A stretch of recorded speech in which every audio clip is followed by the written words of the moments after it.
Hello, hello. Welcome TikTok family. Welcome, welcome, welcome. Welcome YouTube family. Welcome TikTok family. Yeah, we're going to have a very interesting topic today about these twin flames.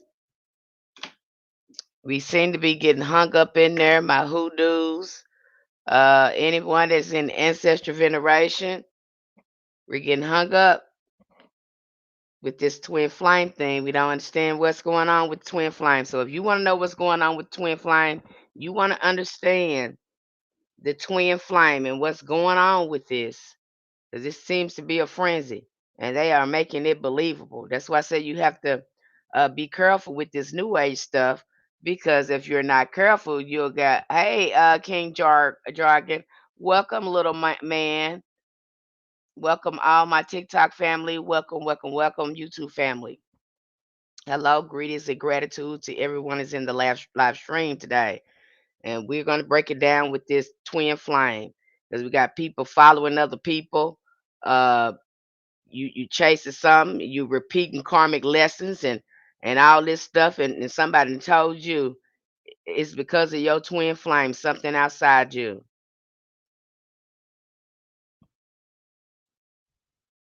You know, they done told you that, okay? And that's not true. So where does this come from? Where does this idea of twin flame come from? Where does it come from? Does anybody know where this idea come from? Anybody know? I'll wait. You can tell me where it comes from. Can you tell me where that idea comes from? Because this seems to be popularized. I've seen it a lot in the New Age community. Again, if you're not careful with this New Age community, all this stuff that they be recreating and relabeling and stuff like that, you'll be in some sort of psychosis because you believe in a lot of this stuff that they are repackaging. That your ancestors never did talk about a twin flame. They never talked about that. This is a very new concept, you know, has nothing to do with the mysteries of your spiritual journey. It has nothing to do with that twin flame, has absolutely nothing to do with your spiritual journey. I'm gonna get that out the way right now. If somebody could tell me where the twin flame come from, because see now you if you're into that, you're looking at that, tell me where it come from. Where did you get this idea from? Where did it come from? Can you tell me where it come from? There is no such thing as that. Nothing can complete you. But I'm gonna break it down to you today. We're gonna jump on in it. Okay, because nobody has told me where twin flames come from. You can't tell me where it comes from, but yet it is running rapid in our new age metaphysical community. There is no such thing as that. And I'm going to break it down to you. And people are thoroughly convinced that their twin flame is out there, their other part, and they're going out there looking outside for the other part of themselves. Do you see how that sounds when you say it out loud? I've heard about it from obsessive pale face relationship stuff. Yep, that's where you're gonna hear that. I'm gonna break it down because again, this we're gonna take the misogyny and we're gonna decolonize this stuff. Because the same thing that they're teaching in religion, you gotta chase a man or be with chase somebody else to be whole. You ain't gonna be whole till you get that other person. Kind of the same thing. Okay. So let me break it down for you. You're gonna understand it today and where it comes from and what it truly means. Okay, we don't have that. Our ancestors never talked about a twin flame. I don't know where this come from. They always talked about self mastery going within. There's a flame within you. Okay, there's energies in you that needs to be balanced. That's what our ancestors talked about. So let's break it down. Got my little notes here, so we're gonna go over these notes. So where does it come from? Again, it comes from the Symposiums of Plato, a book or a lecture that he wrote that in the beginning humans were whole beings. They were sphere shape with both male and female aspects. Now let's stop right there. He said they were sphere shape.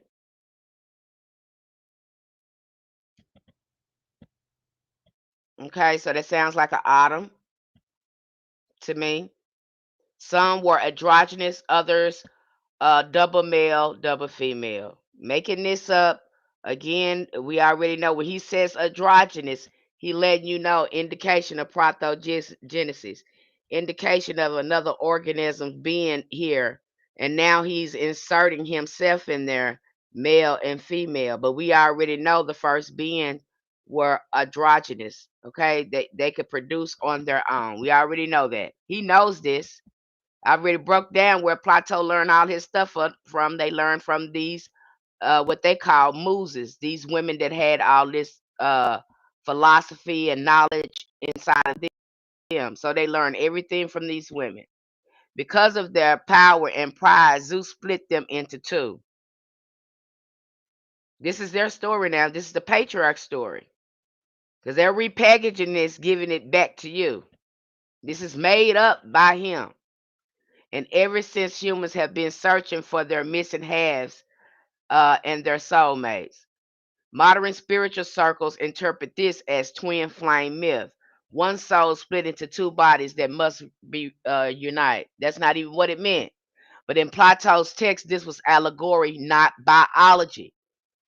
A philosophical story about unity and division within the psyche, within your mind, within you. That's what that meant. We can go even further and we can talk about the separation from the divine feminine, because the patriarchs put a lot of allegory in a lot of their writings when you're taking stuff. You're not going to get the whole truth, just like you see in your Bible. You'll see indications, but you never get the whole truth. Okay? The popular beliefs that everyone has a single predestined other half, a twin flames who completes them, is one of the most seductive and damaging myths in modern spirituality. It is. Hi Carter Lewis 94. And it is. You got these some of these people are going through, and I can say particularly my women in my community, original cosmic being, you are sitting up here chasing something and you are already complete. And the twin flame is you returning home to you. It don't have nothing to do with anyone outside of you, beloved. It's remembering who you are because you have been cut off from who you are. Your true divinity, your sovereignty. It mixes fragment of ancient philosophy distorted with esoteric teachings and romantic fantasy into a story that keeps people trapped in longing instead of liberation. So you got some of these people that are looking for their twin flame. They're looking from this man, to this man, and it ain't in them. You're not going to see that. You're not going to find another you in somebody else. It doesn't work that way. You are uniquely made. You are a unique star that was uniquely born on a certain time, a certain day. Okay? You're uniquely made. If you would have had a twin, you would have been born with a twin. But you were not. No one outside of you is going to complete you but you finding you. Okay, so what does this term really mean? To really understand what it means, let's see what it means among the original esoteric mystics. Let's see what it means in that circle. So the first time I saw that and I saw twin flame, really diving into twin flame and seeing where it comes from, you can see it in angelology. When you start looking at the origins of angels and what powers them, then you start understanding where this concept of twin flames come from. Hi, Rakadija. You understand where it comes from.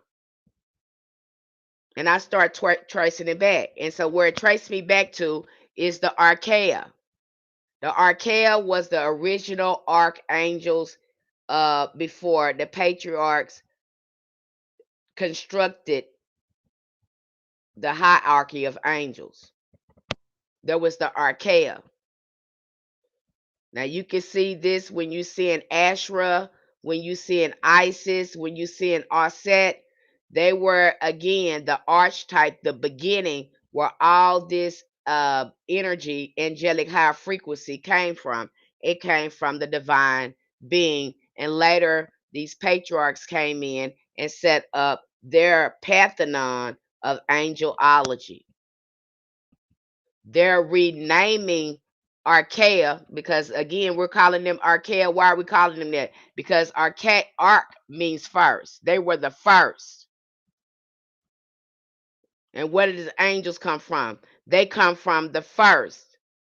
They're calling them archangel. They are the first messengers from the first. That's why they're called archangels. And then you have the archai or the archaea.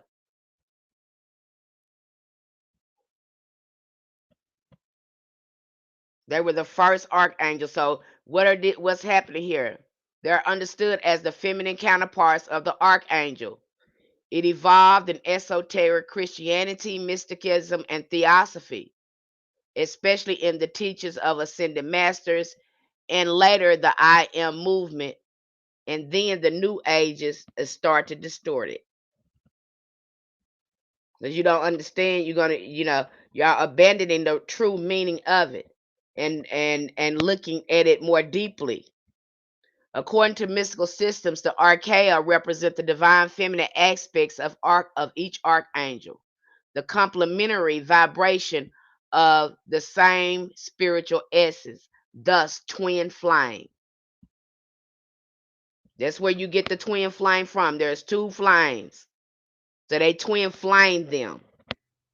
That is, they use that to explain the function of the archangels and the relationship they have with the archaea. Now you can see parts of the archaea because they have renamed them. You have the patriarchs coming in, renaming what's a demon, what's an angel, what's going to be in a religion, what's not going to be in their religion. But when you're looking at the virtues in the angel pantheon or hierarchy, you're looking at the archaea. They are much older than any other angel that's there.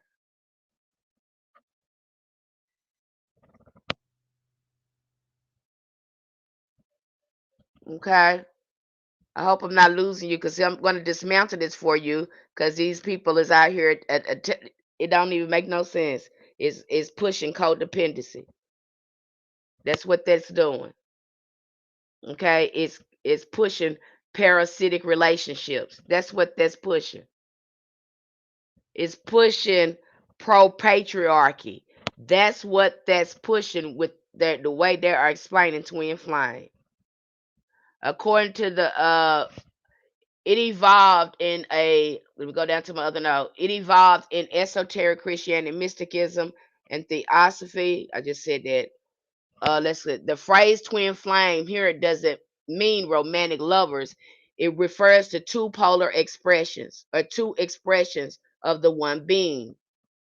Every archangel embodies, again, because when they made these archangels, they were making them, they associated them with the masculine principle. Now I don't want to dismantle. I'm gonna stay on because I don't want to get in my soapbox in here because I can start breaking this down even more. But I'm just gonna stay here on these notes. Every archangel embodies a masculine principle of divine consciousness, while the archaea embodies the feminine principles of divine creation. But he's getting all of his energy and power through her. She's like a battery or generator, because without her, he could not exist and would not be able to do the things that he's able to do the way the patriarch set up the pantheon. This is going to get a lot more interesting. Uh, like I say, next month, so you understand what's going on. You said, what? How can they make archangels? Yeah, this is what this is what happened here. So a lot. That's another reason. This is why they call. Notice that they always call Mary the Queen of Angels. Notice that she's the Queen of Angels. Isis are said Queen of Angels. First time you see an angel is going to be in ancient Kemet when you see your ancient mother with them feathers. That's the first angel you see that come on the scene. It's ancient Kemet. So they let you know right off the bat, if she's queen of the angels, that means they're getting their power from her. See how they playing with your mind?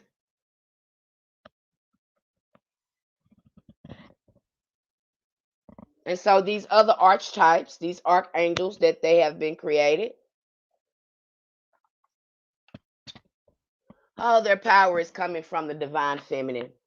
And you can see that when you see it in the virtues. Baba Himmy told you.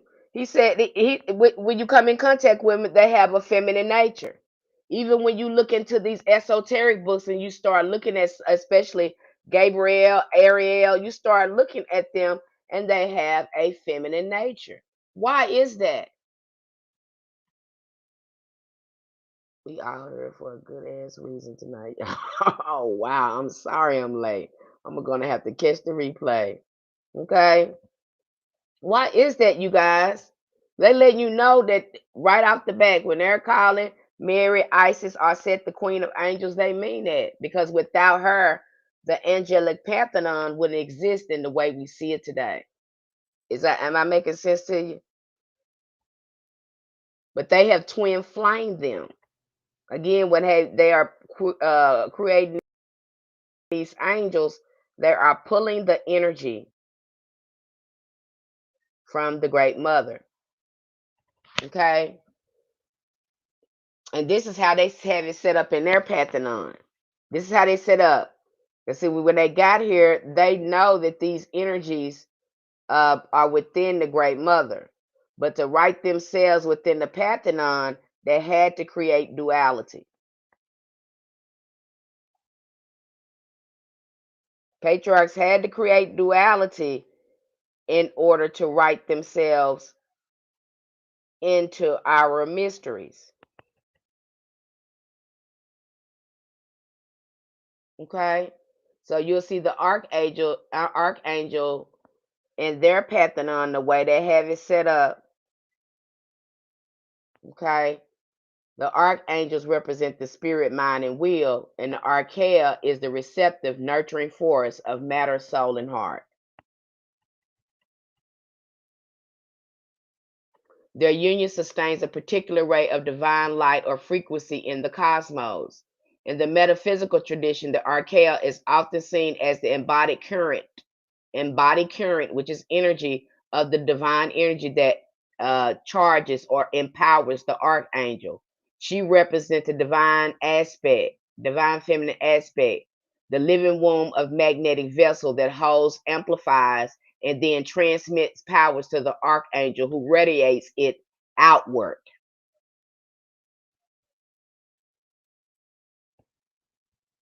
Okay, because the power is coming from her, always coming from her. Now, these angels are nothing but different aspects and frequencies of her, of that energy that the patriarchs have created. The archangel channels light, will, and directive active, which they have associated with solar energy. The archaea channels love and magnetic force, receptive. They're calling it a lunar current. When united, their energies from a complete circuit of divine energy, like positive and negative poles, are a battery. So they have put them together like they are a battery. The archangel's light needs the archaea's love to sustain it, while the archaea love needs the archangel light to give it form and purpose. That's why they have put it together like that. And see, you don't study esoteric, mystical teachings. You don't study the mysteries. You, some of us like superficial stuff. And if you're not careful with New Age, that's what you're going to be on, some superficial stuff somebody made up in their mind. It's not even in the mysteries like that. Your ancestors never talked about that. They never talked about twin flame. Find it for me so I can see it. Because I ain't seen it nowhere. Ain't nobody going to save you. Only you can make you whole. In Hermetic mystical philosophy, including teachings from the Emerald Tablets and Kabbalah, all creation flows to two primary forces, active and passive. This is what these men have said. Okay? Archaea.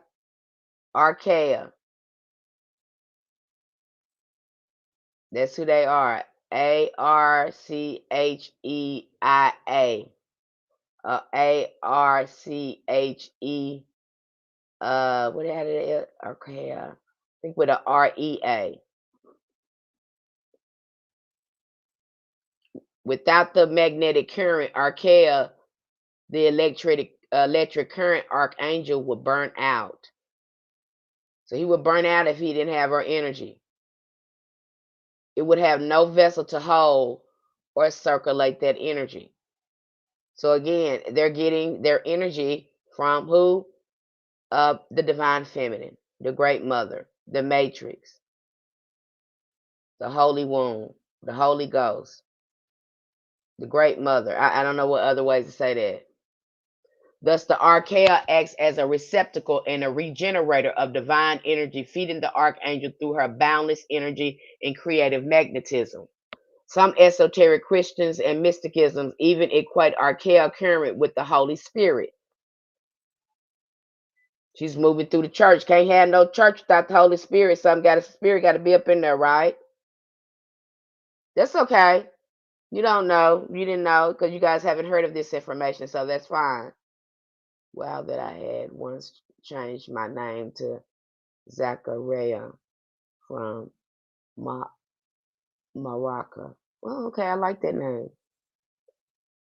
Okay, so do you believe we can channel the archangels? Absolutely. The energy is there. The energy, so it's still there. In our community is showing you how to work with archangels. Uh, you know, and I've worked with them for a very long time.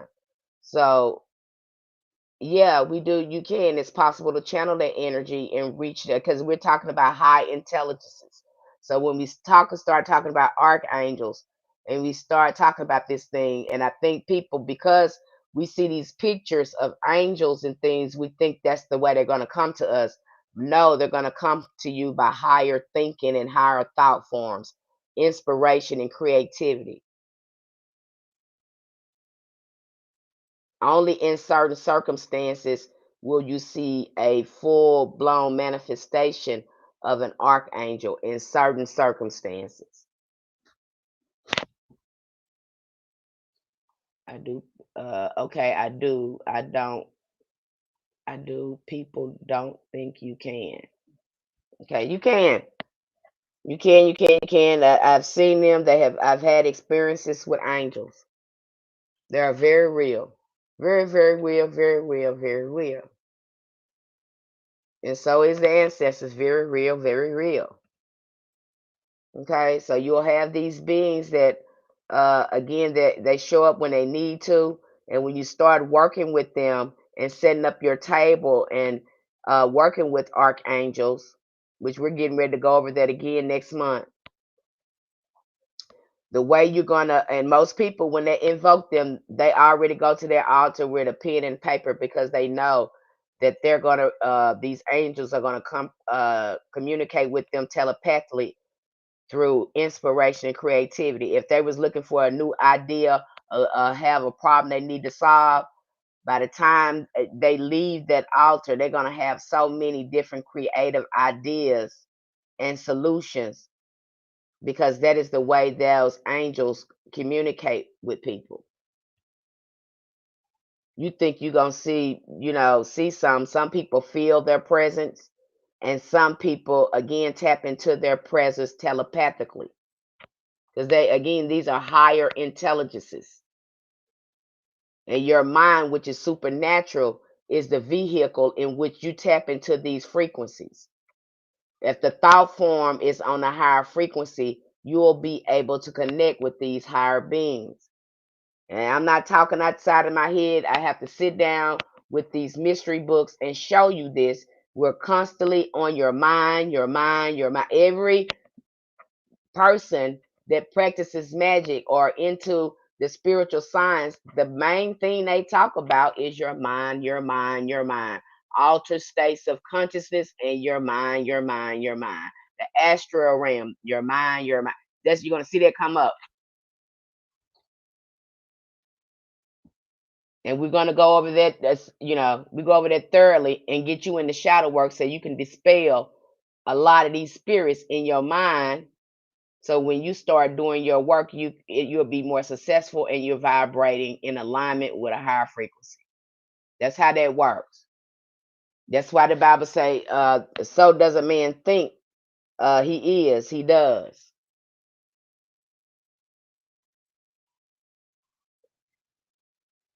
You got to get your mind on a higher frequency. So if you're depressed and all that stuff, it's going to be harder for you to reach higher frequencies. Dealing with your mind now, not dealing with nothing outside of you, because truly you are the magic.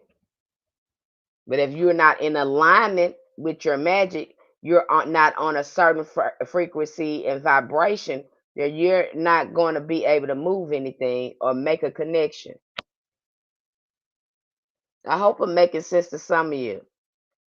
Okay, so if you're interested in angels, yes, we have so many resources, and we dive into the art of angel magic. That's one of the first things I get you into. I get you into angel magic working over there.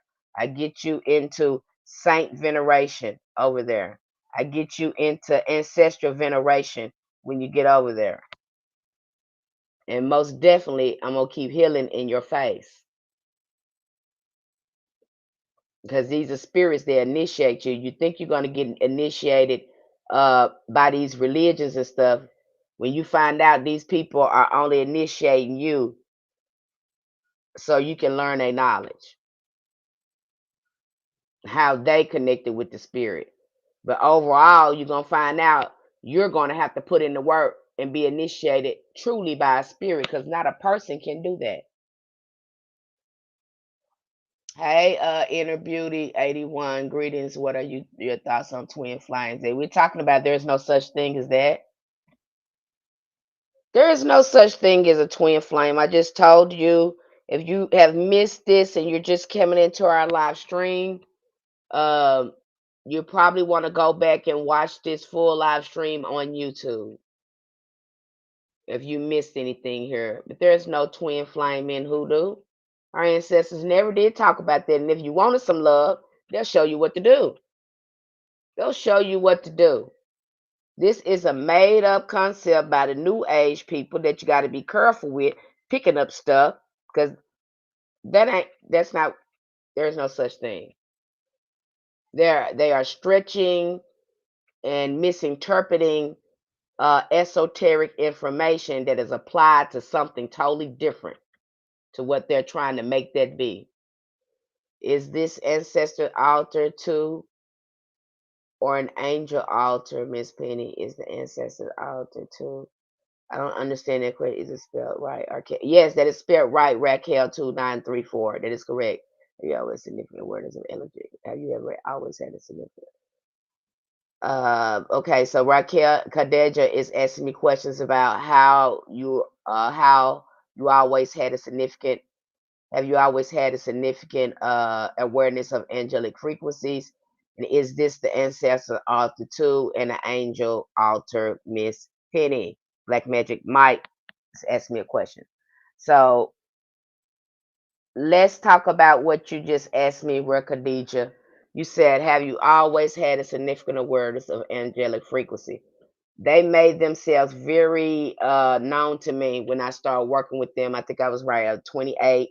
29, I got into reading a lot about the mysteries. Um, and then one day I was in a bookstore and I was talking to my spirit guides out loud saying, "Hey, I wonder what book I should get."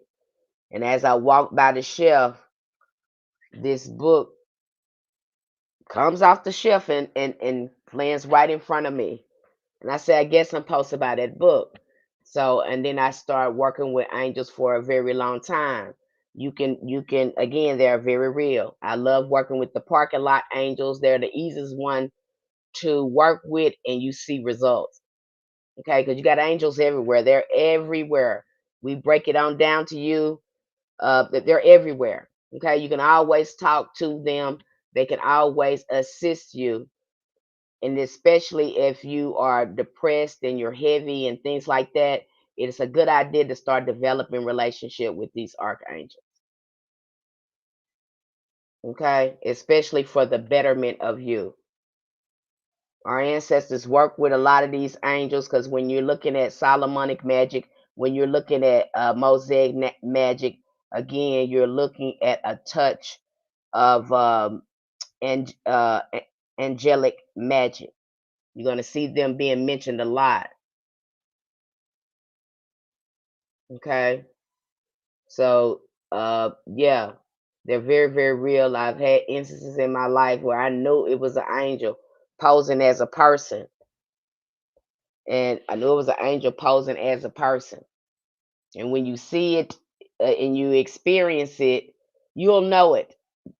Okay, because the way that the interaction and the feeling is, you'll know it. There is no way that you can dismiss it. You know you're in contact with the angel. Do you have any books you can recommend? I recommend you can look at some of Agrippa books. Cornelius Agrippa. He talked a little bit about angelology. Joseph Levis, I think that's his name. Might be pronouncing it wrong. He wrote about angels. We just went through John D. John D. Very talented. I can't think that man. The person that was working with him. I can't remember his name right now. But he again was trying to, and he had perfected a way that you can work with angels. We also have a book. What is it called? Working with Magic with Angels or Working with Angels by Civil Raven Wolf, a very extensive book, again, about working with angels. Okay, teach you the full art of working with them. But the thing about these frequencies, you cannot manipulate them to do whatever you want them to do. That's why I say these spirits watching you, they initiate you. Ain't no person gonna help you with this. It's gonna be you doing it. They can tell you something, give you some knowledge, but overall, no spirit's gonna initiate you. I don't care what nobody say. That's why you're gonna get the runaround when you start dealing with people, because you ain't dealing with no spirit. If you just deal with the spirit, you wouldn't get no runaround. You'll know exactly what you're supposed to be doing. You'll stay on the ritual until you make progress. Because you ain't gonna get it with no human. Them spirits is watching you, and no sense in you coming over here shucking and jiving to think you're gonna manipulate a spirit, because it's never gonna happen, Captain. You're gonna get yourself crossed up. If your goal is not development and healing your life and healing yourself, then you're gonna be you're gonna be restricted at what you can do with some of these, especially the angels. Okay. Now that you people can tell you, they can tell you to do that, I can get you to no. If you ain't right with them spirits ain't hollering at you. They ain't doing nothing with you.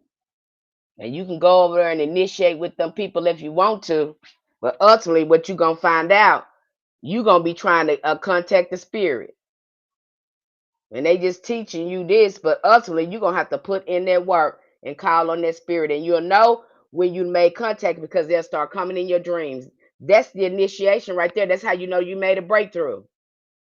If you can get them to come up in your dream, if you can get them again to come in your reality and get in your dreams, or you can evoke their presence on your altar, be consistent with the ritual, and see results in your petitions, That's the initiation. And you do your own magic. You keep tweaking it and tweaking it and tweaking it, calling on your ancestors until you get your specific spell or magic right. It is your signature, it's your creativity, it's your inspiration once it comes through your vessel. It's got your particular frequency and vibration on your work. I'm not talking about stuff that people sitting up here showing you and you go over there and take it. I'm not talking about that. I'm talking about something that spirit shows you you come up with your own inspiration and creativity. How can I get my ancestors to come? I'm really connected to them. Are you really connected to them, Gigi? Listen to what you just stated in that comment. You said, "How can I?" Listen to what you're saying now. How can I get my ancestors to come? I'm not really connected to them. Okay, now I'm reading it right. My bad.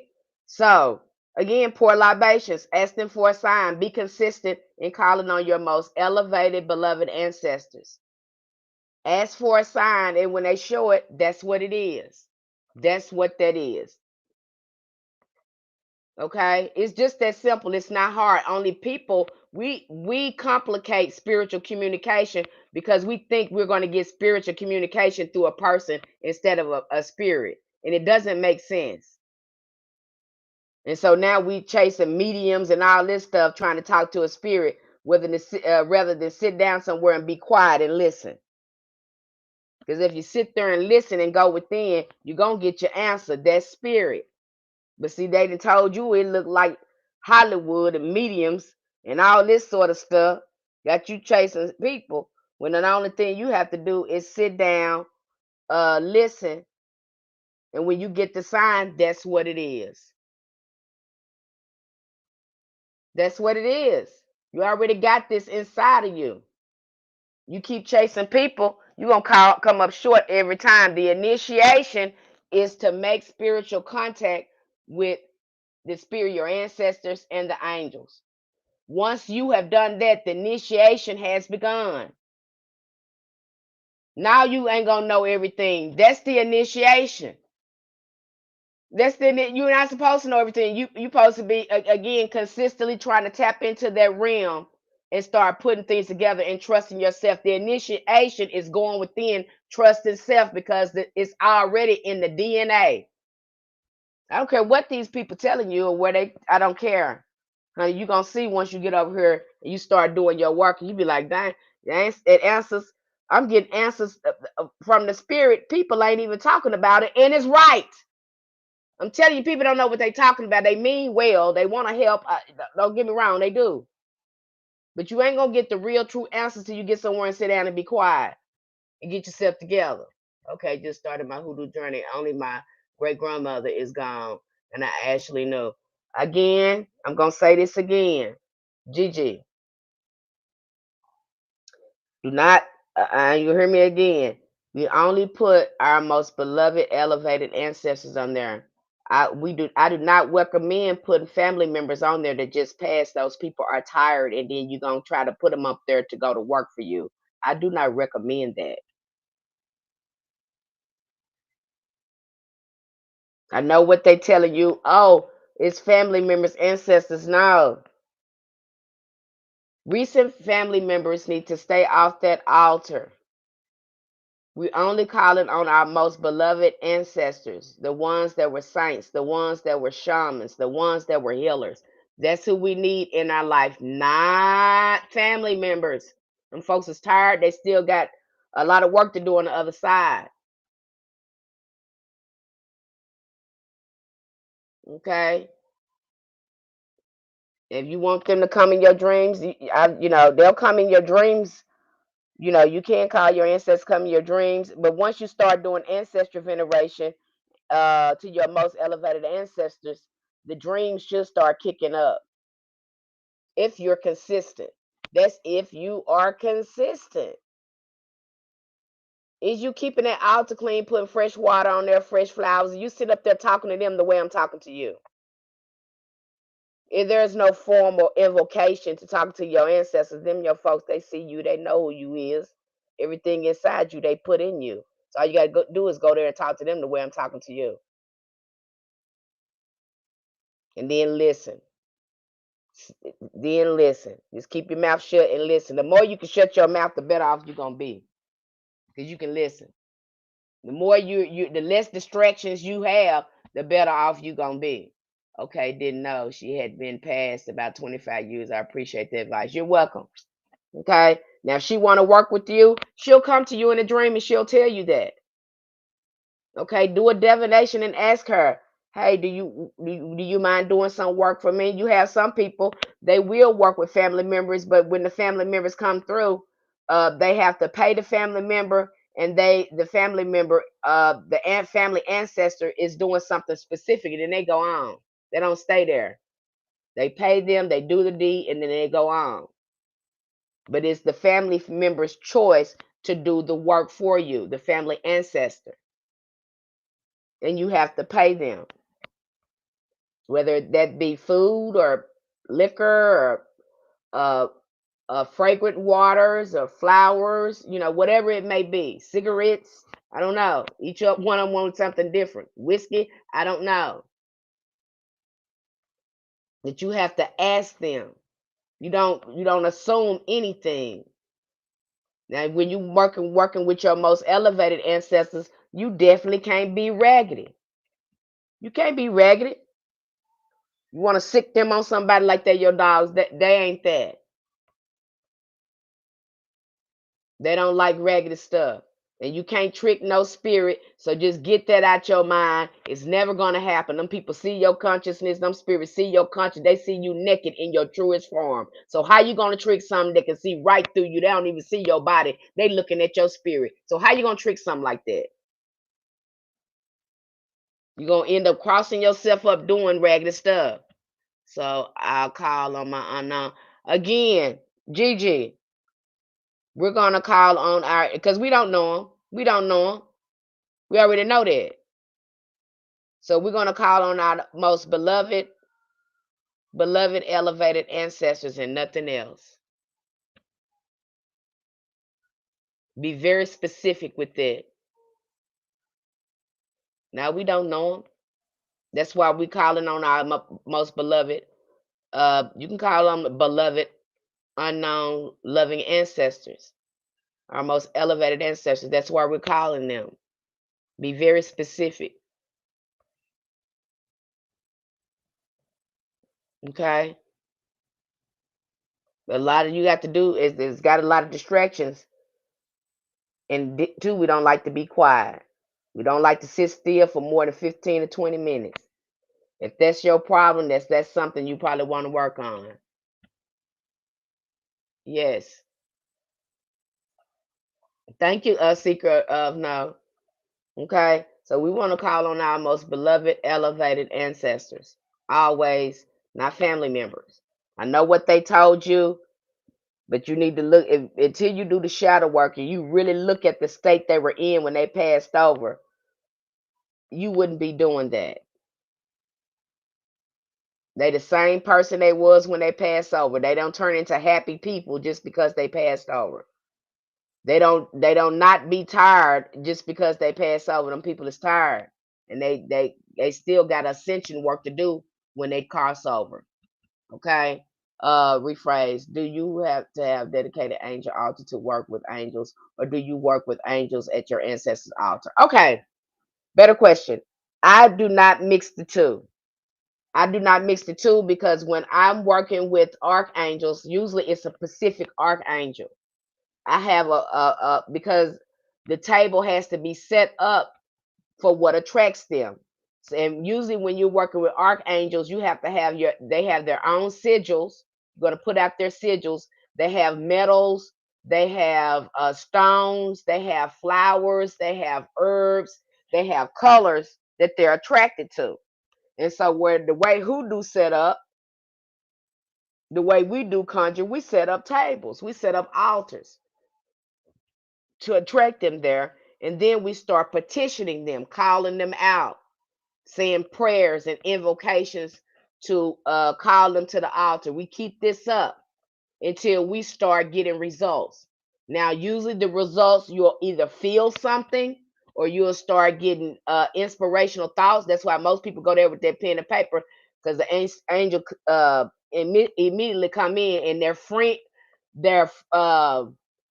their telepathic communication of inspiration can be so rapid you'll start missing creative ideas. You ever had creative ideas that keep flowing, they just keep coming? That be them. They just keep on coming. Okay? People that are musical, or they write, or they do poetry, they stay up in those realms. They stay up in those higher intelligence realm, grabbing creativity and inspiration. People that sing, write their own music, they're constantly in there. People that hear music in their head, they live in that. And if you're not careful, you'll miss great ideas if you don't go to no pen and paper, because they're going to start telling you stuff to do. And it's going to be powerful, creative inspiration. This is how these intelligences operate with you. Now we're talking about we're looking at, you're dealing with the mental plane, you're dealing with the air element of air.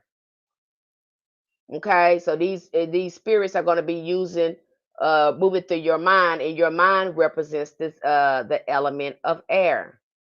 Okay, so you can't see your mind. That's the most supernatural thing I think people miss. Oh my God, I think we missed it. Yeah, we got a brain, but your brain is not your mind. Your mind is your spirit. It's just such a beautiful thing. I don't think people understand that. But that is how you're going to be getting communicating with these angels. And sometimes people are clairsentient and they can feel them in the room. Now, if you want to take it even further, you can start meeting them on the astral realm in meditation. There's a lot of angel meditations out there where you can go and communicate with angels in meditation. Now, I know the main thing that we try to get you to do when you start communicating with the angels, I start trying to get you to working with your birth angel, the angel that's over your zodiac. That's the first thing I try to get you communicating with, that angel, because that's the angel of your zodiac. So they'll help you be able to navigate your soul lessons and help you with a lot of things. That's what we want to do. Okay. It's good. I might have to watch the rest later. Go right ahead. You can watch it later, baby. Okay. So again, we set up tables. That is how we invoke. That's how we conjure. And verses. Now you'll see in these books, and I have to tell you that when I take you through these mystery books and stuff, because the way some of the Western occultists conjure, they be trying to the same way. They regularly when they do it, y'all. You can't be commanding and demanding no spirit and being ugly, and you need their help. And they are Bolivian beings, so there's no reason to demand and command and all that. You're petitioning. We petition. We don't command. We don't demand. Again, we petition. So our style of conjure and summoning is a little different from theirs. Okay, so I break that down so you'll understand it. That's why if you get a guidebook on how to set up your table and all that stuff, I'll point you to it, and you start setting up your table and doing your rituals, your invocations, and working with these spirits. And don't think it's going to look like Hollywood, because it's not. It's not going to look like that. How do you meditate when you constantly overthinking? Again, you better start with 1 minute, work your way up, do some breath work. If you can focus on your breath work for 1 minute, do that. You probably need to do some shadow work and a lot of grounding, especially if you're an air sign. So you probably need to do a lot of grounding and some breath work, but it has to be done. A lot of people don't want to sit down and do it. We think we want to peel and microwave stuff and fix ourselves, but that's not happening. You're gonna have to get again, start regulating your nervous system, and again, get control of your mind, or your magic ain't gonna be right. Yeah, I looked at Voodoo Village. I saw it on here. I tried to Google it. I looked a little bit into Voodoo Village. I found that very interesting, um, about what they were saying about it. But I really found it very interesting. Okay. If you're overthinking, you need to probably start focusing on your breath and do some grounding. I'm telling you that it'd be simple stuff that we do that we don't want to do. We won't sit still enough to even take care of ourselves. Okay. But I have to do the shadow work. Absolutely. That is a must. Because you get over here, you're not gonna make more if you can't reach those higher frequencies. If you got a lot of trauma in there, again, you ain't clearing that stuff out, you could have a psychosis or it could have an adverse effect if you're not want to deal with you. Okay. I'm okay. But I approach. What's your take on twin flames? There is no such thing as twin flames. Let me jump back in here. I got sidetracked talking about angels. Many ancient mystical systems describe creation as born from the primordial womb. And so in Kabbalah, when you're seeing the divine feminine there, again, they're trying to go to Shekinah or Benaiah. In the Egyptian cosmology, you got Nut or Neet or Isis. Okay, again, these are the great mothers. They are the great mothers. In the Gnosticism, you will see her as Sophia, the divine wisdom, the mother of light. And West African cosmology, you're going to see her as Nana Bukalu, Mamawata, Mawu Lisa. Okay? In this context, the archaea are animations of the original divine womb. All of these, what they have shrunk them to, because again, they just recategorize things.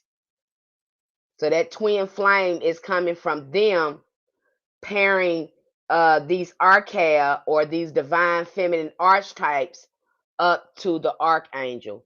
And the archangels are getting their power from the divine feminine. Now, this is going to make more sense. And you probably say, how, Miss Penny, how? I'm going to have to, that's another video.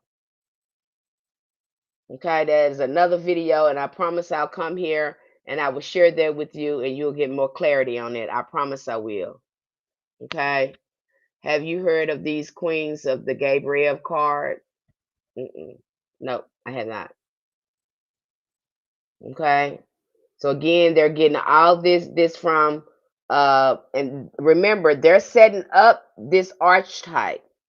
They are setting up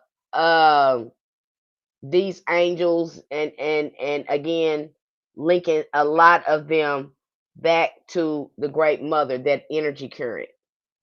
Have you ever heard of the Queen of Great? Okay, I already answered that. Okay. Meditation used to give me a lot of anxiety. Now I can do 20 minutes with ease anywhere. I had to practice. It takes practice because our nervous system is shot to hell from staying in survival mode so long. And then uh you didn't inherited so much intergenerational trauma. And you're in survival mode right now where you're with the crazy man over there. Now I told you something sick, you sick. You need help. Okay, you need to take care of yourself because them folks ain't doing you right. And really, them people should have gave us free health care because they know damn well what they took our ancestors to do. We shouldn't have to pay for nothing. You knew we was gonna have these health problems out of all the trauma and stuff that we have experienced there and still experiencing to that day. You knew we weren't gonna be right, our mind sick, and you were sick too. And you knew your sick mind was gonna make us sick. Now you got everybody over there sick, and we trying to regulate our nervous system in survival mode. You did regular stuff to us. Folks don't even realize they're sick. That the child don't even know why they're overthinking and stuff because they in survival mode can't slow down their nervous system because they don't know what gonna happen from 1 minute to the next. This is what happens. This is what it do.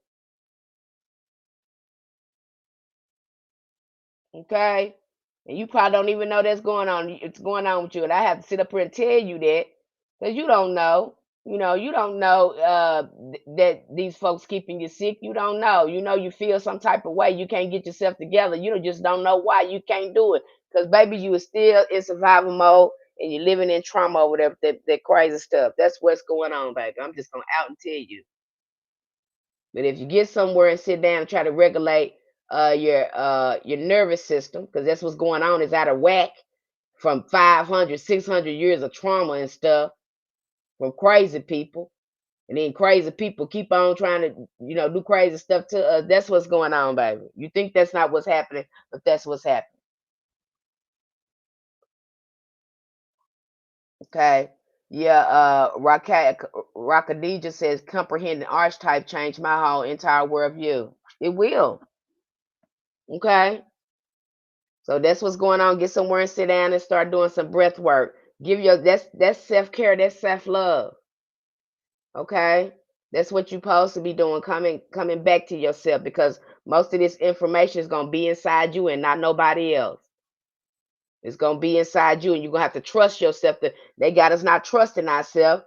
Hell, because we can't even trust what's on the outside of us. So it's hard to trust what's on the inside of us. So you're gonna have to do, again, slow on down, baby, and go within. You're gonna have to. If you're wanting to grow spiritually and you're trying to evolve, you got to be willing to go within and stop chasing people, because you're gonna be, again, getting information from a spirit, valuable information, because you ain't gonna get it from no human. I can tell you that right now.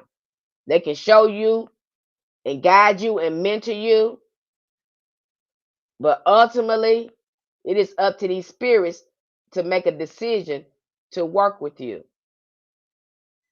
And so, if you're gonna get in this, you need to get yourself in alignment as much as possible. Raise your vibration as much as possible, uh, and invite them into your life. And that's what we do when we start setting up tables and communicating with our ancestors, and developing relationships with them. We start inviting them into our life, welcoming them into our life. We do it intentionally and consciously.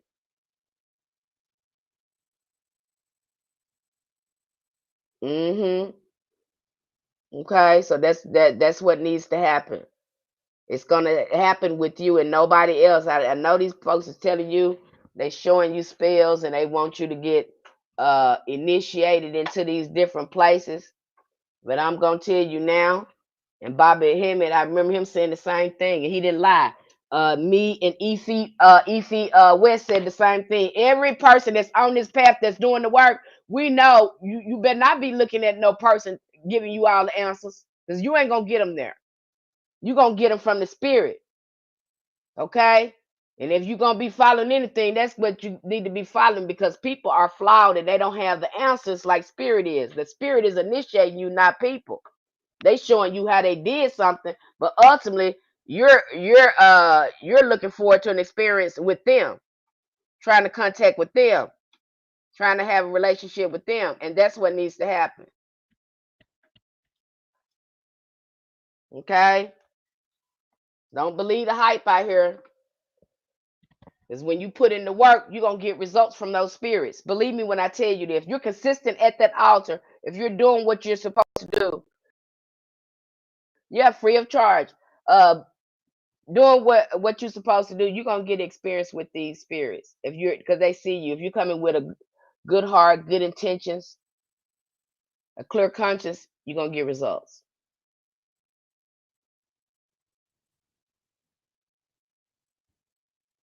Okay? I say that with any deity, if you start setting up a table for them and you're honest and you're consistent with it, they're gonna come. But if you're sitting up here faking and fronting and all this other kind of crap, and you think you're gonna trick a spirit, and you ain't being consistent, you ain't made time out your day to sit with them and invest. I don't see why you wouldn't, because some of us got more time than money. We got the time, we just ain't got the money. You're gonna see results. That's the distinction I've never heard anyone say but you. And it's so true. Connect with the spirit first. I'm telling them, don't follow these people. You sitting up there, I'm gonna get initiated because I'm gonna get closer to the spirit, I'm gonna have power. No, the hell you ain't. No, you ain't. No, you're not. No, you're not. They're gonna have you up in there learning that stuff and doing paying your money to do all types of ebos and all this kind of stuff. That's what's gonna happen.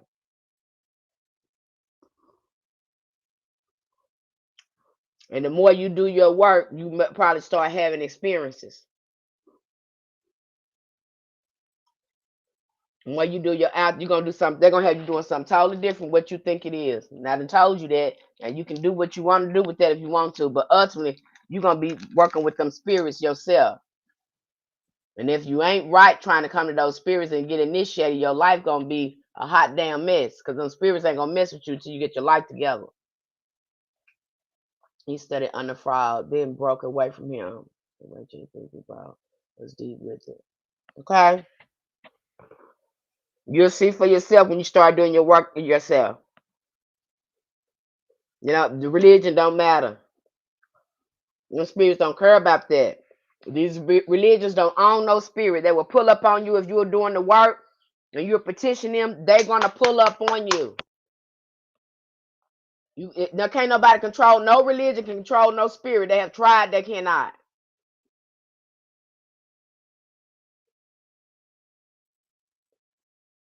They will pull up. If you're doing the work.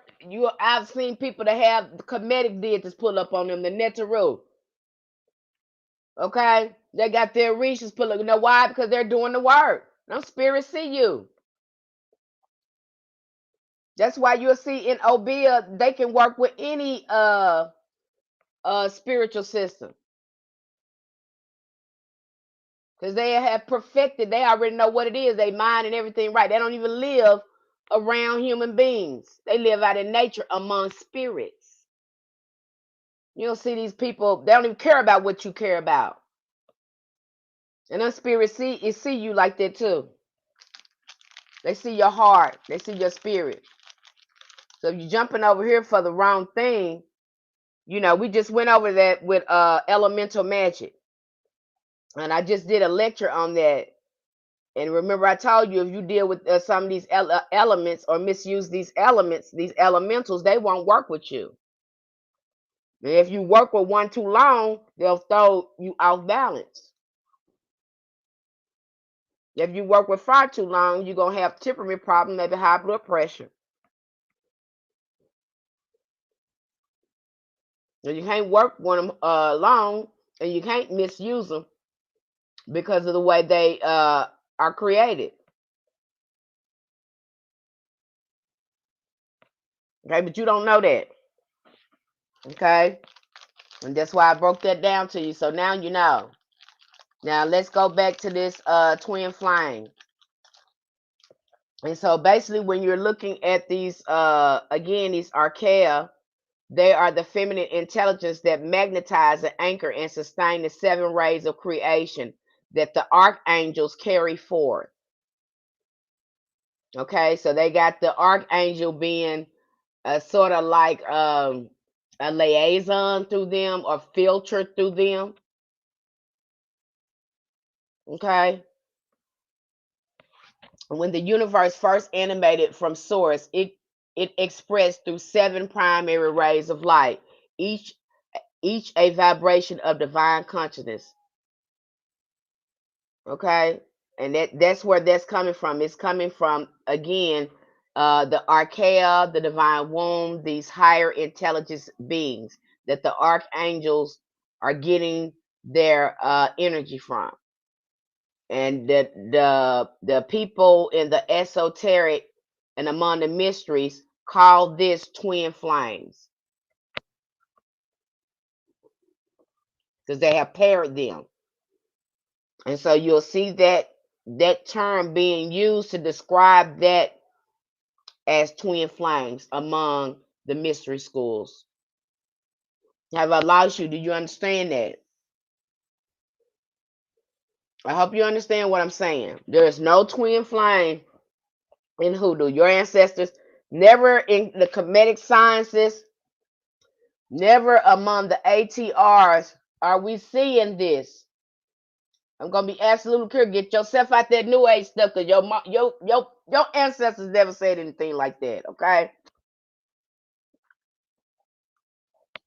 Is it possible to be with someone from a past life y'all been together before? Absolutely, I've seen that. I've seen people marry the same person they was married to in a past life. I've seen the genders be switched where a person was a man in the past life and then that woman is. I've seen that. That's totally possible. It's totally that possible. You could have been married to somebody in the past life. It's totally possible that you can remarry the same person and that just seems so familiar. You seem like you already know them. Okay. I've also seen people that get in past life relationship and the person, uh, you know, was a karmic lesson in the past life that they did not properly pass, and now they got to work it out in this life so they won't keep giving their will over to a toxic person, and the toxic relationships follows them into this life that they had in the past life. Seen that too. There is no twin flame, so you can just cut it out. Ain't nobody outside you that's just like you. All that's on the inside of you. The only thing that's, you got a shadow self, you got a higher self. If you can think of anything that's a twin flame, that's gonna be it. It's gonna be inside you, not outside of you. Now wait, if you can find me some in our spiritual science where our ancestors talk about twin flame, I believe it. Okay, I'll consider it.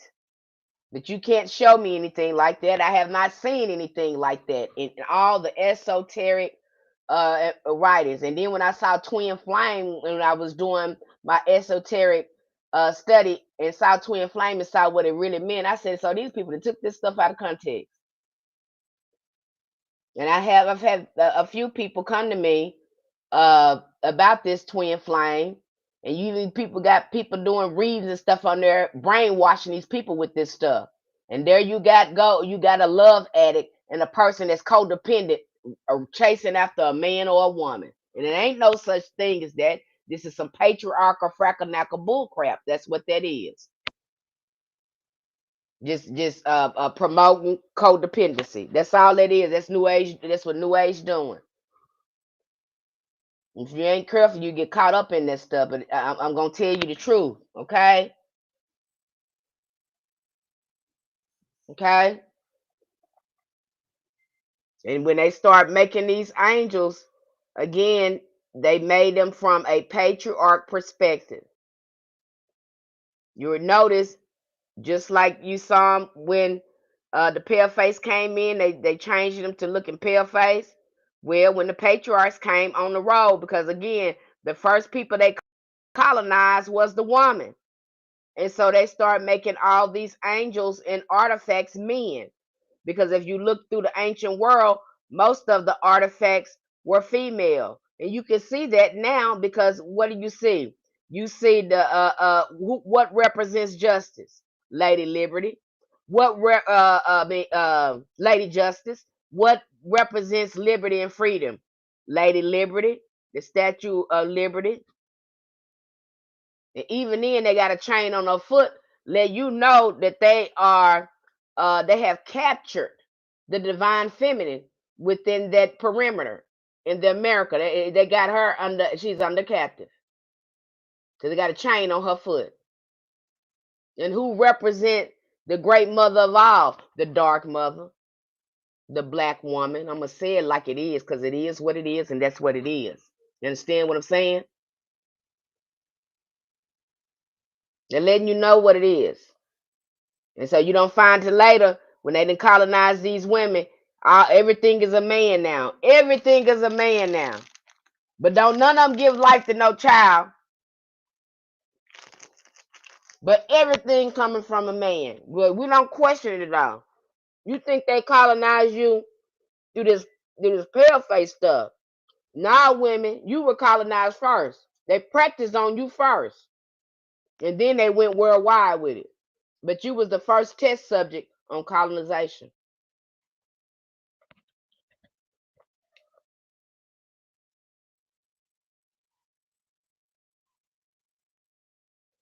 That's why I said men don't need to be telling the story of humanity because you ain't gonna tell it right. Just sit down and be quiet. Get somewhere and sit down. Okay? That's what happened. You don't give birth to no children. Of course, you're gonna make yourself look good. And I'm not saying it's your fault. I don't know if you don't know, but you don't need to be telling that story because you ain't never had no baby. You ain't created civilization. These people around here walking around here is not walking around here because you gave birth to them. They're around here because we gave birth to them. So get somewhere and sit down and be quiet. Stop trying to tell our story, especially our spiritual history. You don't give birth to children, so just cut it out. I have to say it, you guys. I know you don't want to hear it, but don't that make sense? Why would you be talking about something and you don't even give birth to babies. Do that make sense to be running your mouth on something and then be talking about how women anatomy and stuff is, and you ain't even no woman? Why would you even try to? You need to get somewhere and say that this is the problem. Okay, and I'm not saying it's your fault. Somebody, these other folks, your forefathers, that made you comfortable with doing this out of their ignorance. But now that we know better, let's try to do better. Okay, let's try to do better now that we know better. And for you women, when you see these men doing this, you need to change the channel because they don't know what they're talking about. You know they're gonna get it wrong. These people can't even fathom you pushing a whole life out of your womb. So how they gonna fathom, understanding you? They don't even understand you now when you say you tired all the freckle knacker bull stuff. Okay, lady, you gotta protect your mind and spirit too, cause he don't know. He think he know, but he don't know. And I don't know if he's ignorant to it. I don't know if they're ignorant to it. I'm gonna give him benefit of the doubt and say you don't know. Okay, but I will appreciate that more women start telling the story of humanity instead of these men do it because they're not gonna tell it all. You just ain't. Your forefathers, them folks was sick in their mind and they left stuff out. And you just going by what you see or what you heard.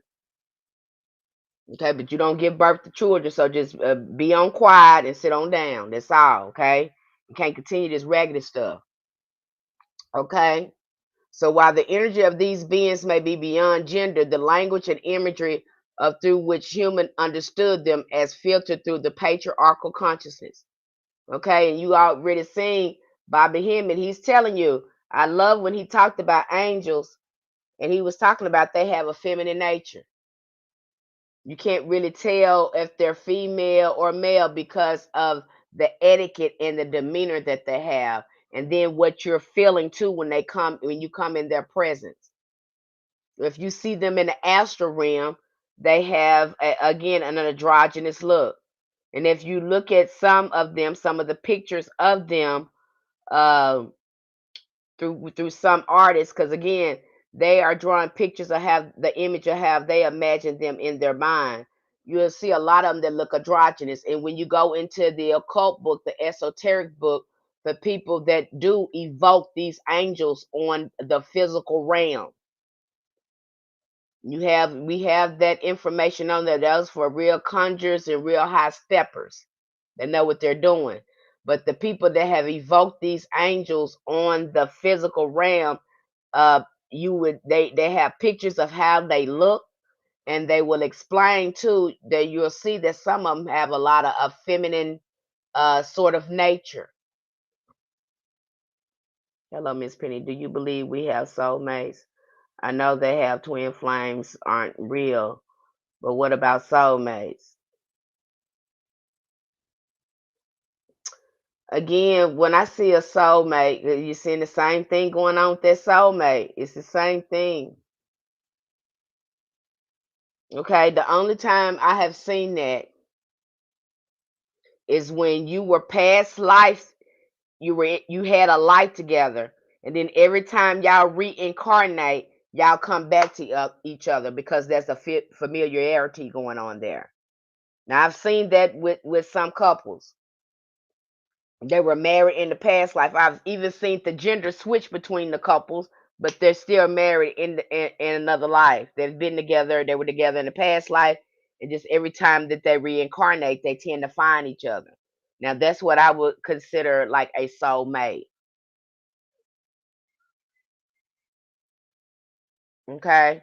Now that is possible that they'll just keep finding each other because they loved each other so deeply, and so when they reincarnate into another life, they can feel something. They can feel a familiarity. And most people that come to me and get a reading like that, I find out that they were together in a past life, and you'll see that. I've also seen people in karmic ugly relationships that they had a past life, and the person followed them in this life. It was a movie like that. Uh, um, this woman had been unalived by this crazy man in the past life. She come and live this life, And the man comes through another person and tried to unalive her in that other life. You'll get some karmic stuff like that. You can even see that in families. Okay, where they had some friction in the past life where people were unalived by their past life in their family, then they reincarnated in the same family. They don't know why they scapegoated. They don't know why their family treat them like that. But if you were to go back in the past life, it's some karmic loose stuff that you're trying to work out because they could have unalived you in a past life. And so you still have that karmic residue that's still around you and in the family when you reincarnate, if that even makes sense. But I've seen that too.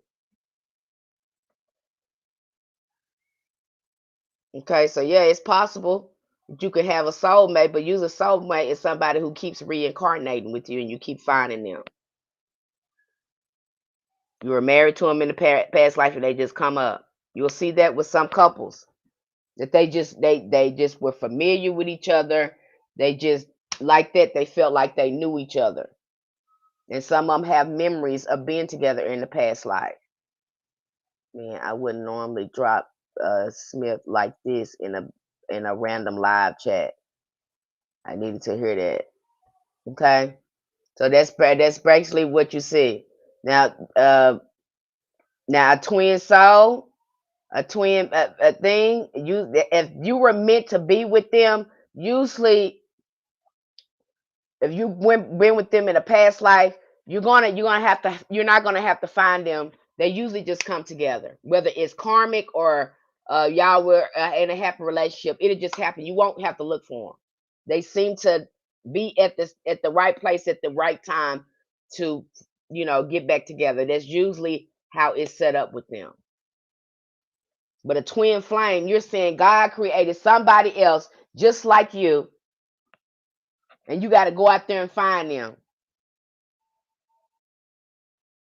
That's not true. Okay. And you'll get some of these, a lot of these relationships, and most of them that these people get in, they're karmic lessons. You're not even supposed to be with the person. You're repeating a past lesson that was in your past life, and now you're getting a karmic lesson so you can work your way through it. It's more of a soul lesson. I see that with a lot of people. And they just feel like they're supposed to be with the person. I go in there and look at, no, you did this in the past life and you never got it right. And now it's time for you to get it right, and this is why it's so hard for you. Yeah, you know them from a past life, but again, you never worked that out in the past life. So now this coming through, now this is the lesson for you to break that cycle. That's why you feel so strongly about it. You'll have that come up. But there is no twin flame. There is no one outside you. You got to go look for. Just stop it. Because what I've seen with people right there, them people be toe up from the floor of trying to look for somebody to love them and don't understand why they can't find a twin flame or who they consider their twin flame. They not getting the response that they want from them or what they read about how they supposed to be responding for. There's because there's no such thing as that. Your ancestors never did write that nowhere. Show it to me. Show it to me.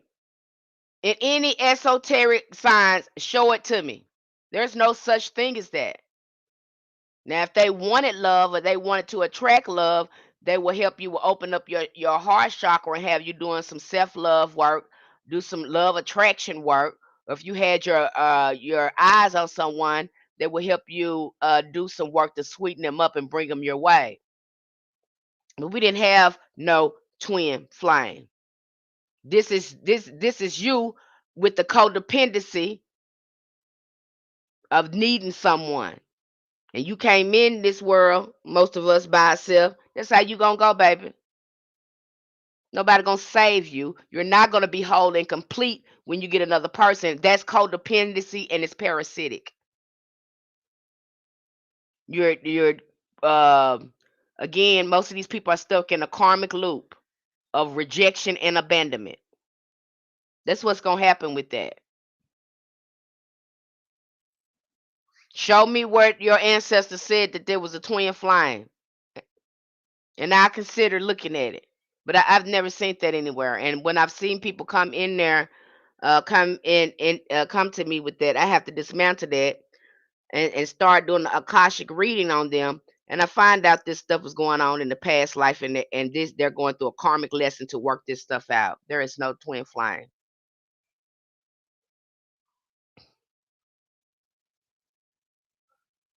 This is women's fantasy of fine, and they really this is a big seller to women because women download this stuff and believe this stuff and follow this stuff to a T.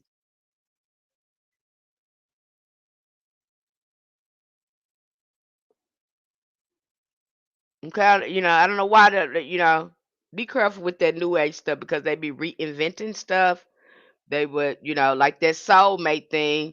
That soulmate thing is again about past life. Good evening, Mystic Shaman. There is no twin flame. No one ever wrote about that. The only twin flame you're going to see that I've seen mentioned around the esoteric mysteries is when I dived into the archangels and the archai.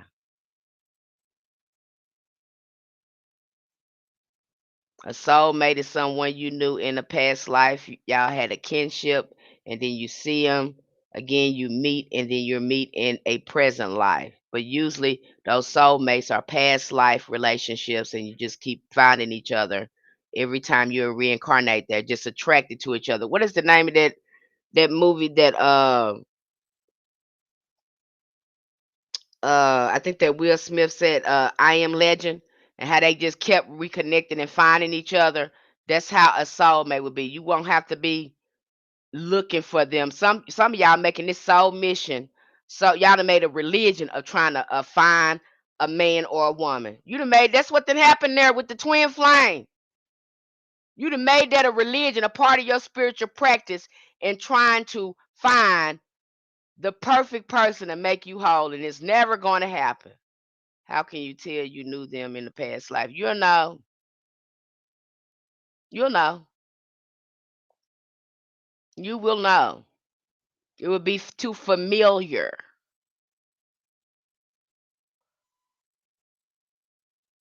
It'll be too familiar to you. It would be feel so natural to you. It would feel like you knew them somewhere before. It would feel like that. You will know.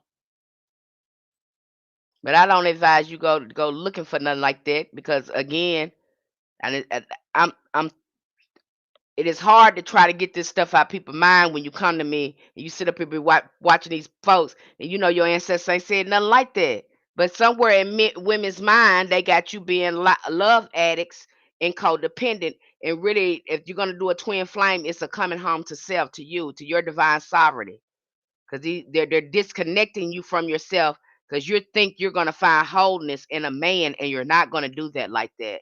You really are abandoning your own self when you do. You're abandoning yourself every time. You're rejecting your true self every time.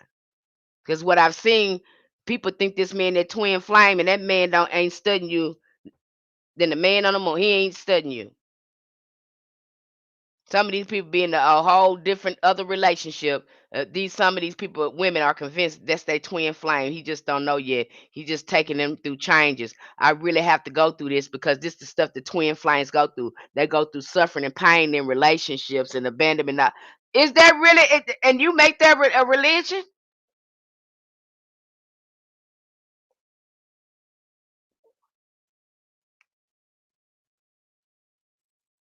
That's what you said just right.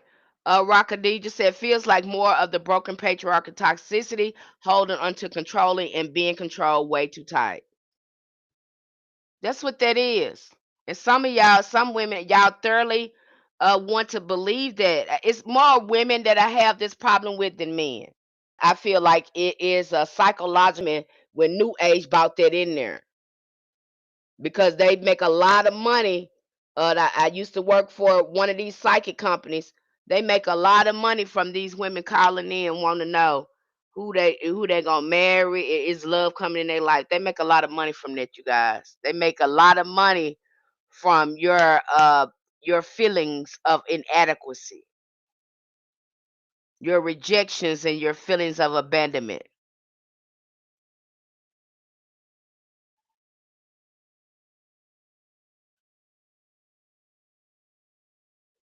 Okay? So again, there is no twin flame. And most of the people that come to me with that, they went through so much turmoil. This is what they're holding on to rationalize staying in a dysfunctional relationship. Nope, you are trauma bonded. That's what's happening there. You're addicted to pain. That's what's happening there. You have confusing pain with love. That's what's happening there.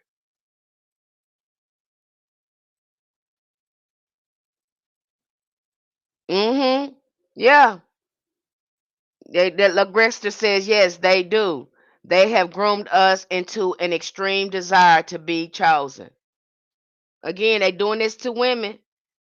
I see more women with this idea strongly in their head than men. Men, I've never met a man that came to me and complaining that he can't get his twin flame, he can't get her to act right, she keep rejecting him, cheating on him. But this is stuff that they got to go through because they're twin flames before they can realize they're supposed to be together.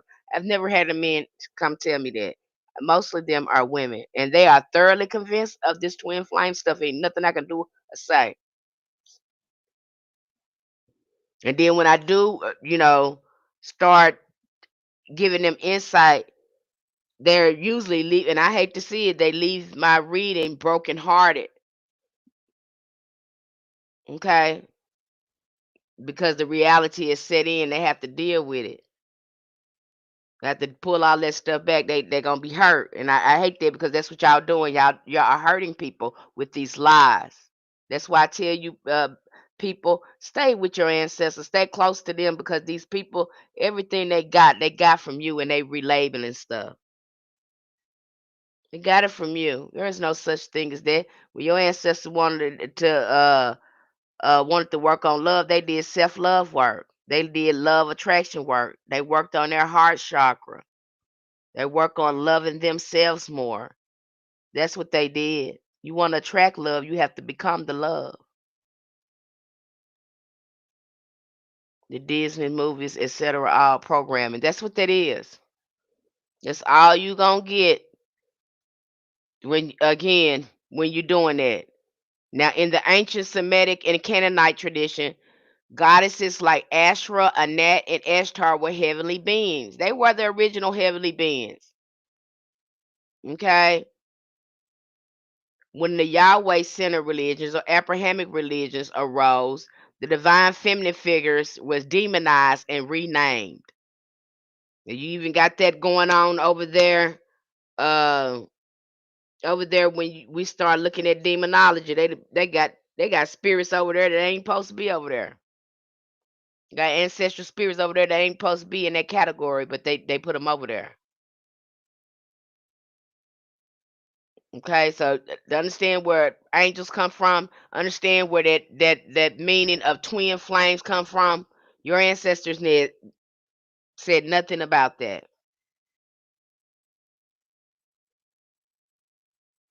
No such thing. And if there is a soulmate, that means somebody from a past life that keeps reincarnating with you. These are made up terms. I mean, you're not going to see it when you start going into the spiritual science. You're not going to see this. This is new age stuff, taking stuff, creating stuff and running with it. And there is absolutely no spiritual science to back any of this up.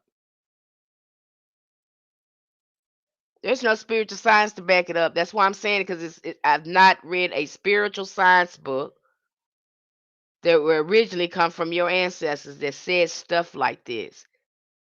And some people want to strongly believe this soulmate and twin flame stuff. Some people probably mad at me now. Hey, enchanted one. Some people probably mad at me now because y'all want to believe that stuff. But if you got to become the love. If you want love in your life, you want that significant other in your life, you have to become the love and then get in alignment with doing the love work and start attracting love in your life. Ask the ancestors how the man look they want you to be with. or the woman look. They'll show you how they look and how near they are if that's what you're looking for.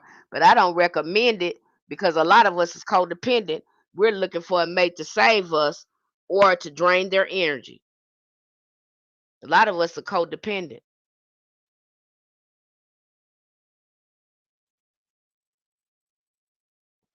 They don't exist. There is no twin flame. There is absolutely no twin flame.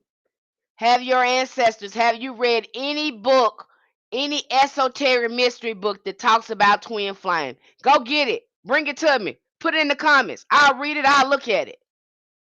This is made up stuff. Made up stuff. Made up stuff. I'm sorry I'm yelling, but again, I have to be very clear because some people they thoroughly believe this. I mean, it's a shame when you got somebody in here because the way they push it, and then when you start going to the concept, accepting the concept, it seems like they start pushing more of this media to you and really start warping it, and people really start believing this. Your ancestors never follow that new age stuff. If you want to learn something about spiritual science, go study. They've already mastered it with comedic sciences. Go look at that. Go look at metaphysics. Go look at some of the African cosmology. Look at the indigenous cosmology. Don't look at their stuff. Your ancestors have, a matter of fact, they looking at your stuff to figure out their stuff. They watering down your stuff to create their stuff. So if you go look at your stuff, your ancestors never did say anything about a twin flame. It's not true. This is new age fallacy. There is no such thing as a twin flame. It is made up stuff. You will not find that in any mystery or esoteric writings whatsoever. If you see it, show it to me.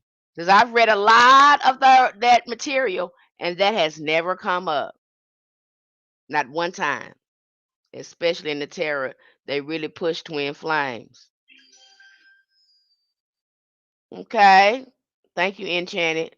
Okay. I know that's hard for you to believe because them new age people they have y'all believing this stuff. I mean they spin stuff around. They just they come up with something. Just like you got that group 7 going on TikTok right now. This is how it happens.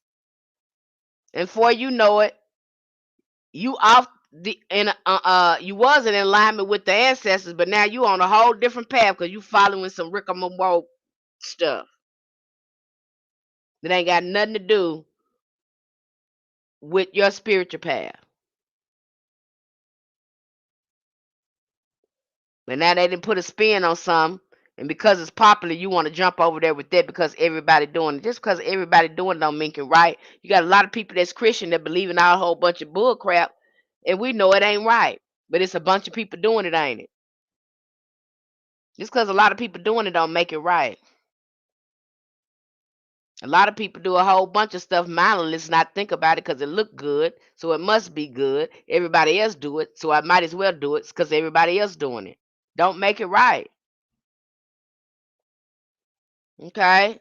So that you have people stuck and they'll make their spiritual journey about twin flame. People do that. They have made a twin flame a sort of a religion where people spend most of their spiritual journey trying to find their twin flame because they feel like they're incomplete until they get that other person. And then they get that other person and they find out both of them raggedy because ain't now one of them doing no shadow work. And now they start having these conflicts. This is what's gonna happen. It's codependency at its finest. Now you can play with that if you want to, and then I'm gonna have to make an appointment for you and help you get yourself together. That's what's gonna happen with that. I've had to dismantle a lot of stuff with some of these women because they went for all this Prince Charming on a white horse type of stuff. And it ain't real. These folks are selling you stuff.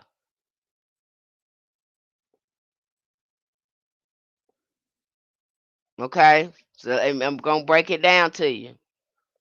In Catholic esoteric Christian traditions, Mary is now called the Queen of Angels because she represents the divine feminine principle in the purest form. She embodies the cosmic archaea energy, the nurturing, receptive, and creative currents of God's love, and it activates, sustains the angelic hierarchies. Okay, so when you're thinking about the twin flames, that is where that first concept comes up, is when the archangels were paired up with the original archaea, or the original archangel, divine feminine energy. That is what they're talking about. They're not talking about that literally.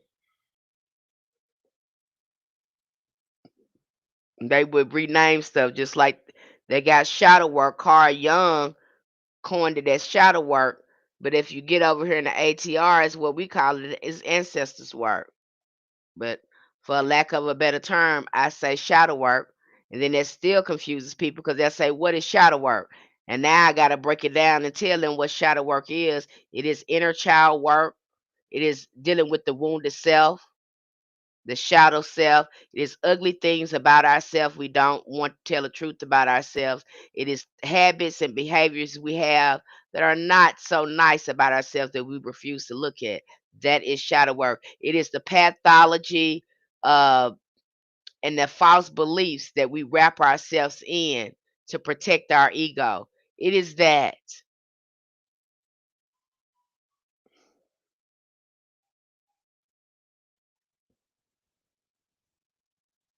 Okay. Yeah, that was that name of that movie, Hancock, where him and Will Smith and that woman kept finding each other because they were together at a past life. Remember, she was telling them when they got unalive, and they was together, and she said they keep finding each other. That would be more like a soulmate when you look at that movie Hancock, because they kept reincarnating together. They kept finding each other no matter what they did, where they went. They just kept finding each other. Okay, that's more of a soulmate. That's the explanation for a soulmate. So, in other words, just like the archaea are just feminine counterparts or soul flames of the archangels, Mary functioned as the queen archaea, the feminine source that radiates power to all angelic beings. That is why they're calling her Queen of Angels. That's an indication right there that all of these angels are coming from her. So the archangels is perhaps, which I firmly believe, when I'm going to go into that next month, are a recasting of older feminine and androgynous deities, stripped of their maternal aspects and refitted into the monastic male center framework, the modern twin flame trap. Okay? The twin flame popular idea tells people, often women, that their other half is out there somewhere. It's not true. Complete, heal their wounds, and unlock their spiritual ascension. That is not true. If that man could have did that, don't you think men would keep doing that today? And like I tell you, people go out there and follow this twin flame thing like it's a religion and stay on the path and be ragged as I don't know what. Spirit be all tore up. Mind be all tore up because somebody done told them this stuff. The story only conditions women to seek validation through romantic relationships. Again, and really, you need to be looking at the great mother because they're trying to disconnect you from what's inside you and saying you're going to find it through a man, and you're not. You're going to find it inside yourself. That's the twin flame, the coming home to your true self, your true divine feminine sovereignty. That's where it is, and it's not outside you. Okay, it's only going to condition you to accept toxic dynamic dynamics and spiritual lessons, because that's what you're going to get. You're going to get a whole bunch of karmic lessons doing that. Okay, You're going to remain bound to emotional suffering under the illusion that pain equals divine love. Because they'll tell you that, oh, it's going to be like that, your twin flame. He hasn't woken up yet to who he really is. So, yeah, your twin flames are supposed to be in all types of raggedy stuff until y'all get together. Keep playing with that if you want to. Just like them women over there, they tell them over there in that religion. I just told you about that woman said she was a sin and her husband was still in the 3D. And the religious people keep telling her to stay with that man. That man losing her mind, almost unalived her. Same stuff is going on there. Twin flames might be a psyop to get that woman to continue to look outside herself. I say that's what it is. I don't know why you would promote such things. Ain't nothing spiritual about that. All that is carnal, lusty, and fleshy. Very codependent. Very sending over your will, and you don't know who you are. Very codependent behavior.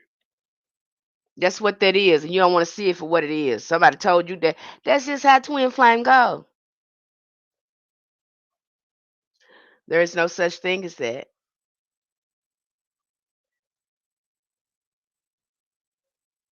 Okay? There's no such thing as that. That's why I tell you guys to stay out that new age stuff, because you ain't careful, they'll brainwash you into some more kind of stuff. They will. They will brainwash you. Got to watch it because they make up stuff and they run with it. And you go to finding out where it come from and come from your ancestors, but they didn't added something to it and distorted it for their own ulterior motives because that's what usually happens there. They do it every time. When I started looking at that neo-pagan stuff, I said, what is that? Where they're talking about indigenous people. They're calling it neo-pagan with that chaos magic. What is this? What is this chaos magic? Oh, looks like hoodoo. They calling it chaos magic, but they're using all the indigenous elements to create the magic. But they're gonna call it chaos magic. I can go on and on with this. Okay, beloved. Don't get yourself caught up in this new age stuff. There is no such thing as a twin flame. We don't even mention it in any of our spiritual sciences across the board. Your ancestor, you never see that written down anywhere. If you can find it, please show it to me. Show it to me. If you can find that, please show it to me. It's not in any esoteric mystery or occult book I've ever laid eyes on. Never been in there. The only thing I have seen in there is all this is coming from the divine feminine. Never seen anything about a twin flame or the great mother needed a twin flame or none of that. In fact, people are stealing her energy and using it for something else.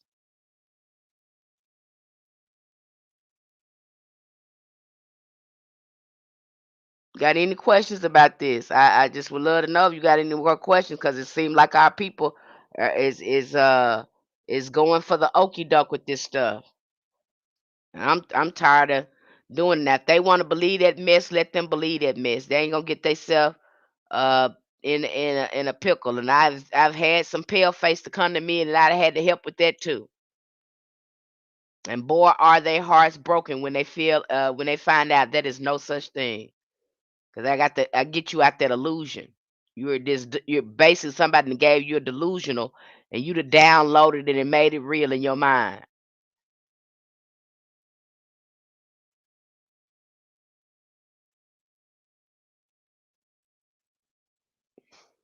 Yeah, Gregster, you was getting some downloads then, watching all that regular stuff going on, probably. Saying, what am I looking at? Why is this like this? A lot of the young folks don't want to get married because they just seen their mothers and grandmothers go through so much stuff with a man. So they knew that, the relationship was uh, unhealthy and parasitic. And so right off the bat, young people a lot of them have made up their mind, I don't want to do that. That's not for me. That's unhealthy. That's parasitic. That's what you getting yourself into, a parasitic situation, because you're gonna come up short with that twin flame thing. They even have people, I found my twin flame, I saw him, whatever. No, that's not what you did. You asked your spirit guides what was the man out there for you. They showed you the man, put it in your path or your significant other, and y'all got together. But now that's not your twin flame. You was looking for love, you were ready for love, you were in alignment for love. You had love in you, so you attracted love. That's how that works. There ain't no sense in attracting love and all that if you don't have that for yourself. Because you sending a signal to the universe. You don't love yourself, so that's what you're gonna get. You're gonna get somebody who don't love you. They're gonna match how you don't love yourself. That's how that works. You're gonna get what your energies out there. So if you're looking for love, become the love. So you can attract the love. Do the love work. Ask the ancestors to show you. Ask your spirit guides to show you. But definitely don't make this a spiritual path of finding a twin flame like other people are trying to do. Okay? Now the true inner flame is all about the inner union. It don't have nothing to do with another person. And you know patriarchy thrives on keeping women fragmented, always reaching for completion through external structures. They always selling you makeup, they selling you a fake butt, they selling you clothes, they selling you everything again to appease them. They selling you fashion, they selling you again a image to satisfy them. I think women, you don't even know how much you're being marketed to. They're always selling you makeup. They're always selling you heels. They're always selling you dresses. They're always selling you hair. They always selling, honey. They always putting pictures in front of you that what look beautiful, what they find beautiful. Got you wearing heels. Got you hurting your back. Got you changing your whole body to satisfy them. When it don't mount to a hill of beans. These folks don't even give life to civilization. So how you gonna let them tell you how you should look and appease them? And you are the superior being. Make it make sense, woman. I'd be damned if I start doing that stuff again. That's true. I say heal, love yourself before trying to be codependent with someone. They have pushed marriage so much, even the kids think being in a relationship is what love is all about, and it's not. That's what Goddess 3 said. Speaking facts. This is what they're gonna get you, baby.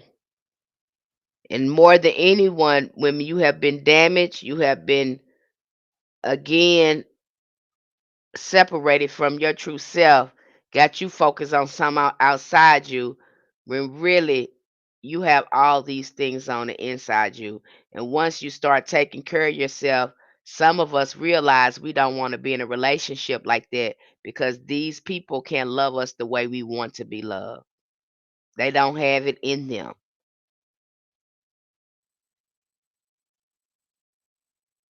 Okay, that's where that's gonna get you, baby. That's how you know. Stay. Don't believe the hype. I mean, they do that all the time. They even promote these relationships um and with these celebrities, and they be regular relationships, but they're gonna promote it to you like they're in a good relationship. Look at Gabrielle Union and her husband. Look at Cardi B and Offset.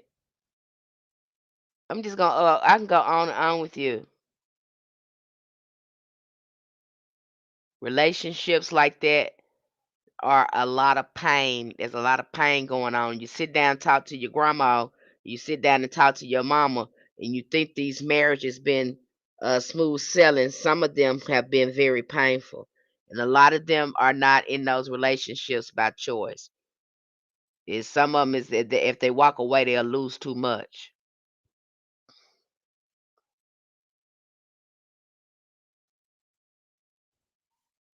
I'm telling you from experience. You have a lot of these women, they decide they get in their 50s or whatever, they don't want to be married no more. And they talk about how good it feel to just cook for them or not having to cook. only having to take care of them and just look after them. They find their freedom once they get by themselves. I'm one of those women. Okay, I found out here. Now I don't like being married. I don't like cooking. I don't like none of that stuff. I don't even know why the hell I was doing it. I was programmed to do it. Now that I go back and look back, I say I don't like none of that stuff. I don't like none of that stuff. I don't want to be in. I feel more free now. I ain't got to worry about nobody else, what they got to eat. It's like having another kid because they program you to do this kind of stuff for them. They program you to be a caretaker to someone who's an adult. And he go on and reinforces it and said, "I'm your baby. How come you ain't cooking for me? Why you not washing my clothes? I need you to take care of me because you my wife. You're supposed to do that." When really it sounds like you my mama that I married and I need you to do that.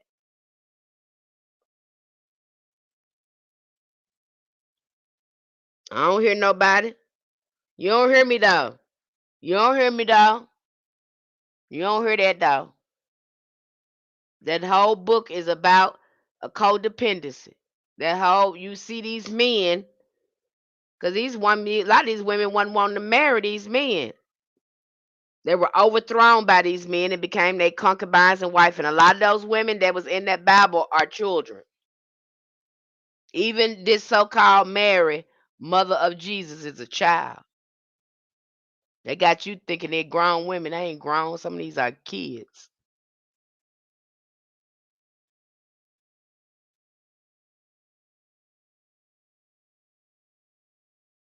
And that wife is not your mama. She ain't supposed to be. You listen to what you're saying, some of you men.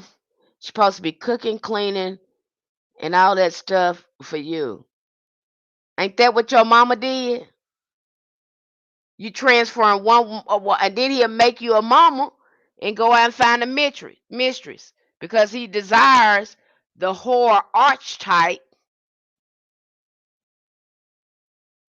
Really, he wants the whore archetype, and really, when you become his mama, he ain't attracted to you no more because he done put you in the mother archetype.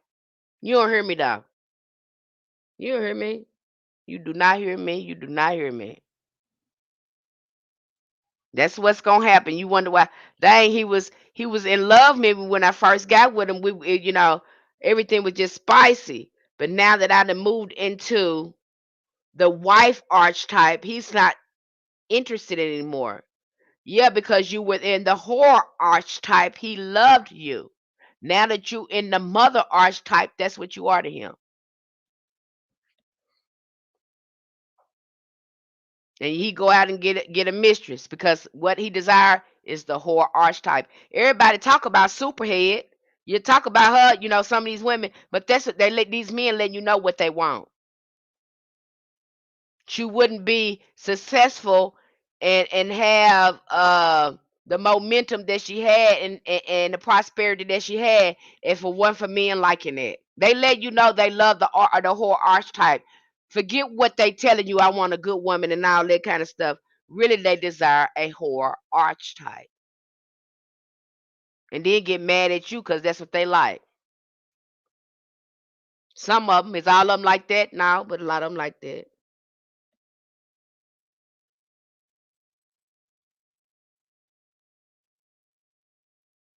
And you wondering why he say he want a good woman to cook and clean and all that stuff, and now I'm doing that, and he chasing after this woman. This woman, she be with a whole bunch of people, not just him, because he desires the whore archetype. You heard what I said?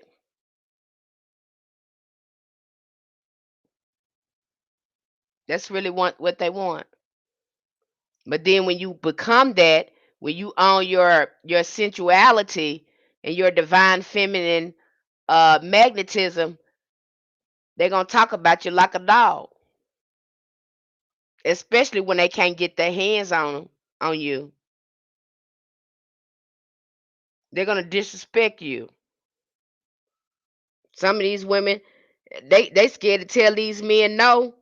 You can't have their number because they scared the man gonna beat them up or something. So you got to get the man your number even if you don't want to.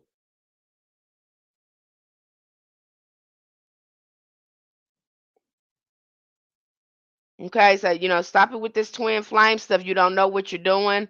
You don't know what you're hearing. You don't understand where it come from.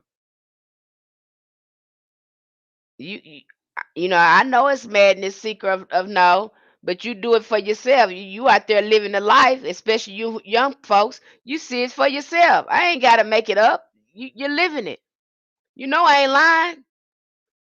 Some of y'all living what I'm saying here. See, how you said, shake my head. My cousin got maced one time for rejecting a man who wanted her,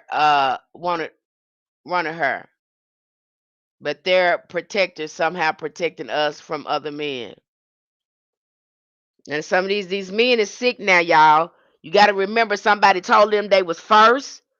They told them that they own women. They can have women. That they got that in their books now. We're some type of precious jewels or property or something that they own. They think that in their mind. They present it like that in that Bible. Okay, and then they move in society like that. And you got to remember, women, you ain't been too long able to vote or get credit or live on your own. And that man trying to take you back to that crazy stuff. You understand me? You don't know your history. Yeah, your ancestors went through something, but when you start going through your particular history and dealing with men around you, you find out, well, damn, you was the first slave. And they still keeping you in there because they drawing off your energy. He gotta have you because he parasitic. They just put him in a parasitic environment. They got him thinking parasitic. They got him thinking that he need to drain your energy and he own you. They got you out of your natural habitat. Him too. He don't know it. Some of them don't know it. And some of them drunk that Kool-Aid and right naturally lost their damn mind. And I'm going to tell you like it is. Okay? And he don't want to do that work. He can't come to the grips that you ain't the sauce, sir. It didn't begin with you. These folks set up and lied to you and your mind is sick. You got to get your mind back right. This is what your forefathers did. And you got to do that shadow work. Okay? And if she thinks she own you, you don't own nobody. But this is the codependency they got us in these relationships like that. So you go back and look at how they got everything programmed, how they set patriarchy up. It was programmed so women and children would be the property of men. And now that you see, now that women are children are not safe in a patriarch society. You do the numbers. I ain't got to make this stuff up. Okay, I don't have to make this stuff up. You looking at the numbers. You go look at the statistics. I don't have to make it up. You're living proof. Who doing the regular stuff right now? A man. Okay, and sometimes you have men that follow other men to do regular stuff and then won't check them. Got that going on too with men. Is all of them like that? Absolutely not. But it's too many like that. That's what I'm saying. It's too many of them like that. Not all of them like that, but it's too many like that. I can say that. Okay. And sir, you can't own no woman. You just can't do it. Y'all tried, and then you get mad, even when we be succeeding and y'all taking stuff from us, and we still the great mother find a way to still take care of us. Y'all be mad because of that. But if you be good to us and if you treat us right, you will be blessed. But the minute you start thinking you over us or you rule us or you are God, that's your biggest mistake. You curse your own life when you abuse a woman, because you abusing God in the flesh. Forget what you heard, throw that Jesus thing out your mind, because that ain't it. That's why a lot of y'all going through a lot of stuff, because y'all have again abused the divine feminine. And you see it in your own book. It said in your own book, he that findeth a good woman findeth a good thing. It ain't said nothing about that with no woman. What a woman, they ain't tell you that. They God telling them that. You better hold on to that woman as long as you can, because you got a good thing. All your blessings, all your prosperity gonna be flowing through that woman. They the only one in some of their books when they get to heaven, they gonna get a lot of wives. God ain't telling women when you get to heaven you gonna have a lot of husbands. No, no, no, no, no. Their God is telling them when they get to heaven, they got that in Islam, in that Bible, the Quran. When you get to heaven or whatever, Allah gonna get them 800 wives and all this kind of stuff. They ain't telling the woman you gonna give you 800 husbands. No, no, no, no, no. He's gonna be rewarded with you. So who got the sauce? Who got the sauce? Who is truly valuable?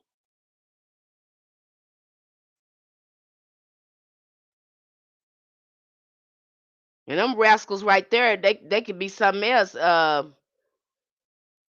I think all of them is because once they get religiosity up under their belt and they fight it, because they ain't got no spiritual ascension in them. There's no spiritual. The book was supposed to help them with spiritual ascension.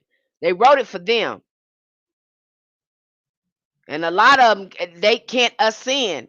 That's why you got them writing the Kabbalah, trying to ascend to uh, the highest level of spirituality is divine feminine.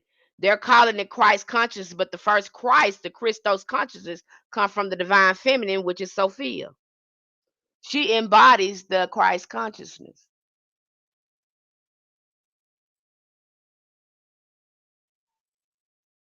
They went created a man. I don't know if that man real or not. Okay, but Christ is a title as well, and a consciousness.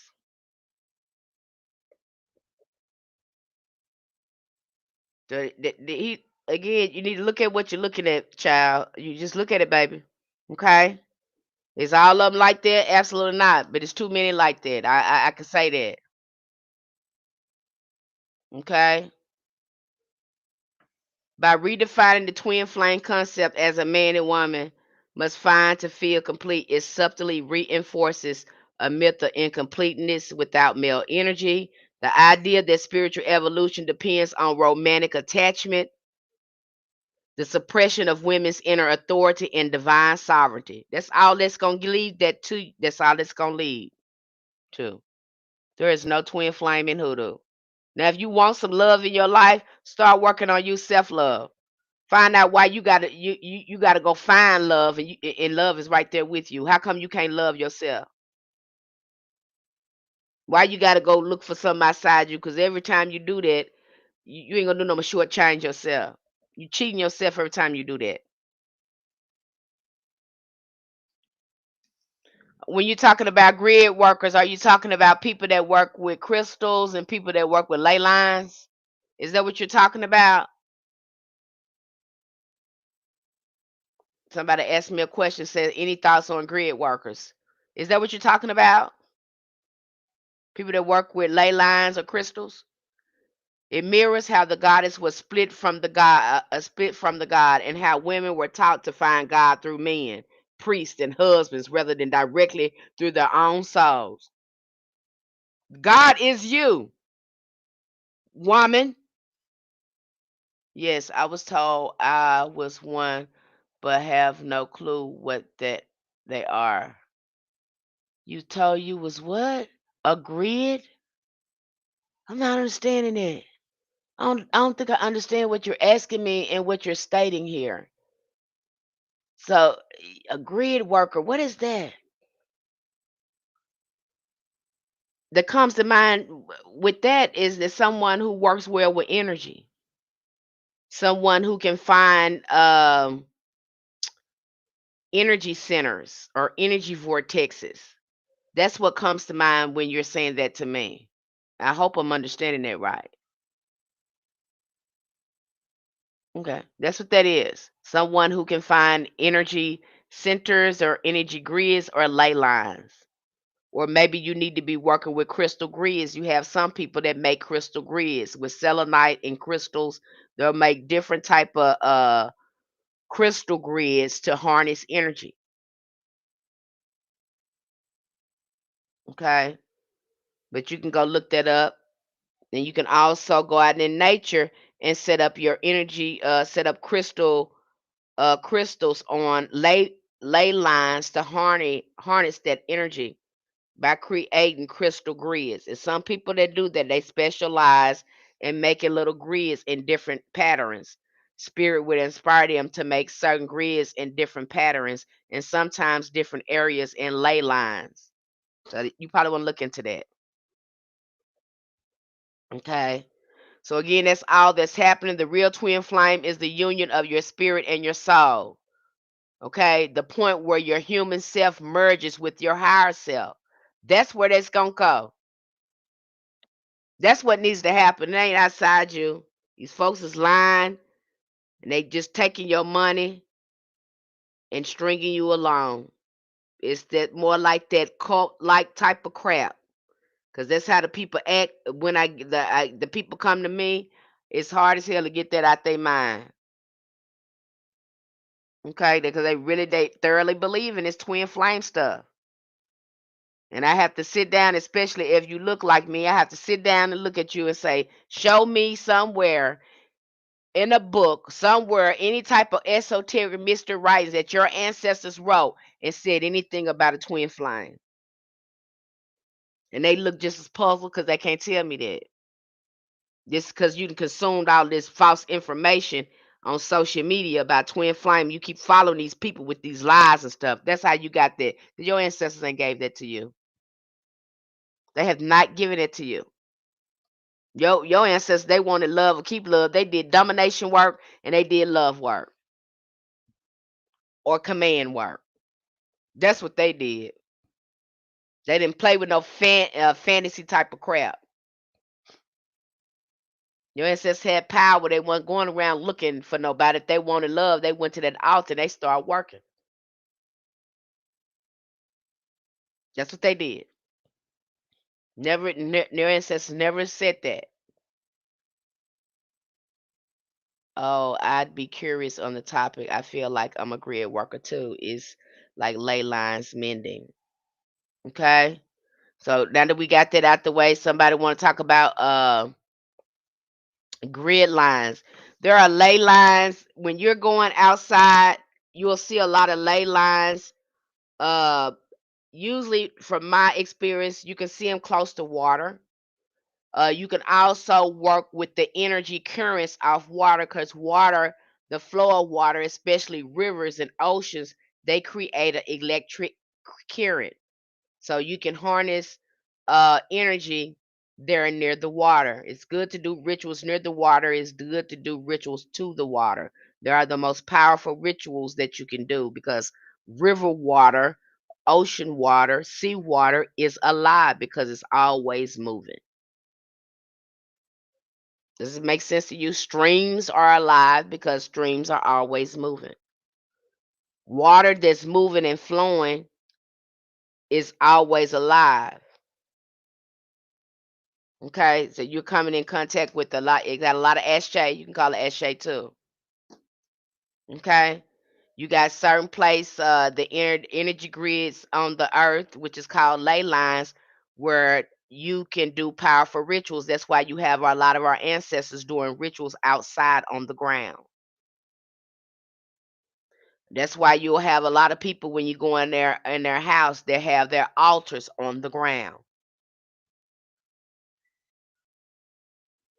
You got some people that go outside and they would prefer to do their work outside on the ground.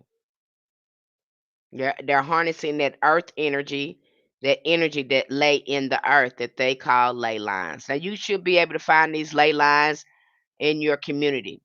There are maps of them. You could just type up ley lines in your community and you can see where these ley lines at.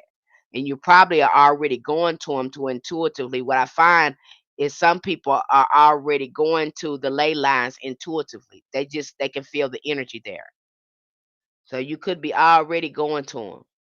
But do a research, do a Google search. They show them. They show the ley lines in the earth, the energy, um, the energy ley lines that's in the earth, like a vein, where energy is always flowing through the ley lines in the earth. So the earth is alive. You see that when you start looking at the ley lines. Okay. I hope that answer. And then some people that like go into it again. Some people do grid work. Grid work is when you take your crystals and you may be doing some type of work with them. Depending on what you're doing, your spirit guides may have you to make a crystal grid, and these grids they come in all different patterns. I don't know how your spirit guide is going to lead you to do it. They kind of remind me of the despachios that we do with the ancestors when you creating a grid, a crystal grid. We covered that and when we cover ancestral veneration, doing despachios for ancestors for healing and protection. But they kind of look like despachios because they'll take a variety of crystals and they'll start making these images to try to harness this energy. And crystals do, they help you harness energy or whatever you're trying to do. Because you have some people that work a lot of magic with crystals. They know how to work with crystals very well. They know how to make energy grids to call in certain energy. Okay. Some people do that. Then you got some people that work with sigils, they'll work with seals. Sigils and seals can have the same effect. Okay, when you're working with angels or different beings. Same thing with the Veve. When you're calling on a lower, again, that is calling in that frequency, that vibration of the Lord. Same thing kind of with the crystal grid. Do you have to make an altar to call on your spirit guides? I wouldn't think so, depending on how far you are in your practice. But if you're just beginning, then no, I wouldn't think so. Now, if you're going to be start doing any work or magic like that, especially in hoodoo, I'm speaking from the hoodoo perspective, conjure and root work perspective.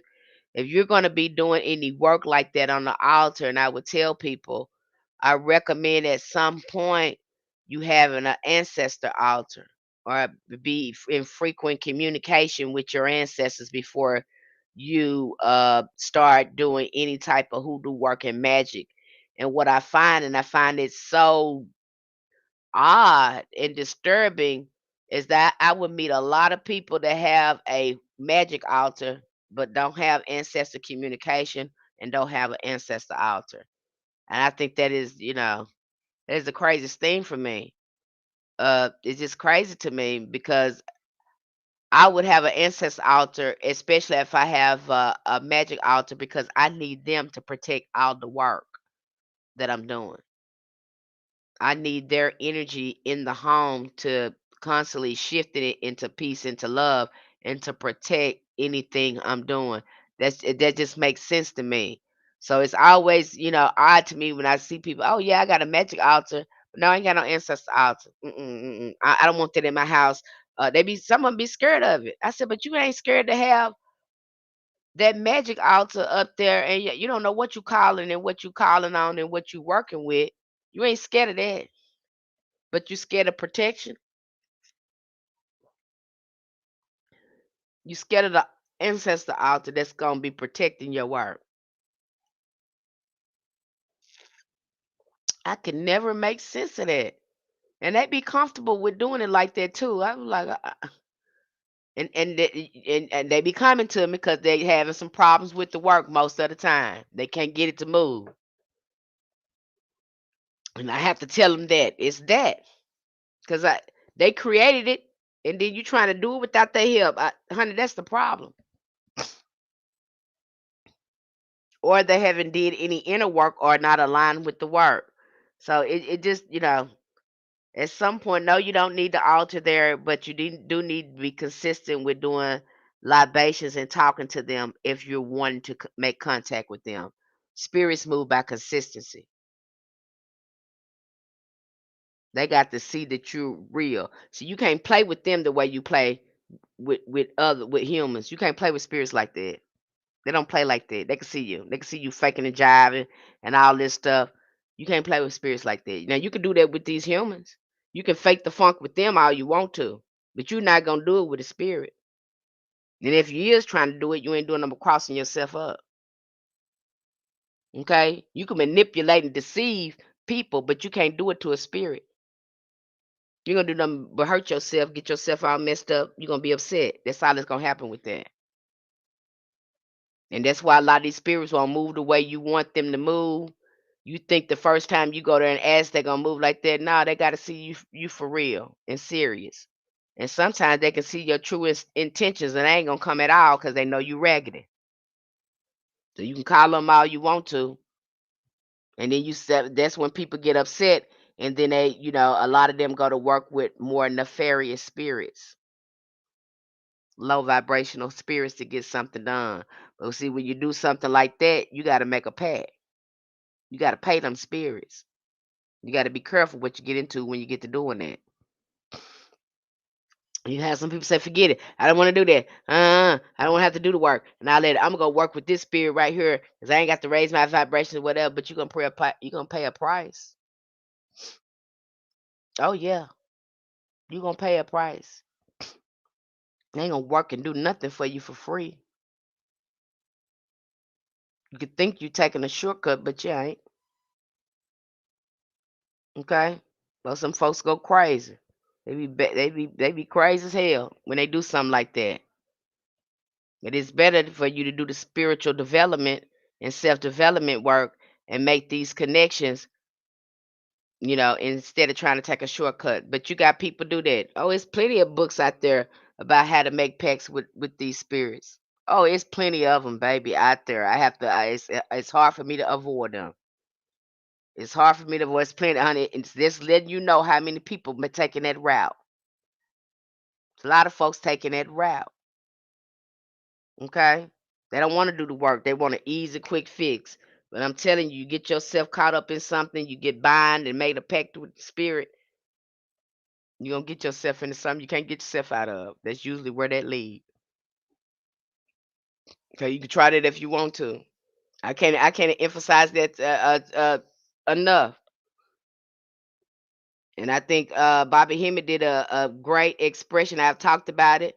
I think Bobby Hemmett did a good thing when he told you that ain't no human gonna initiate you and no really these spirits initiate you, not humans. Humans don't initiate you. If you're looking for a human to do that, that is a physical carnal thing. They're initiating you into something physical carnal. You want to be initiated into the spiritual realm. You're going to follow a spirit. I'm telling you right now. I don't care. Anybody can challenge me on this.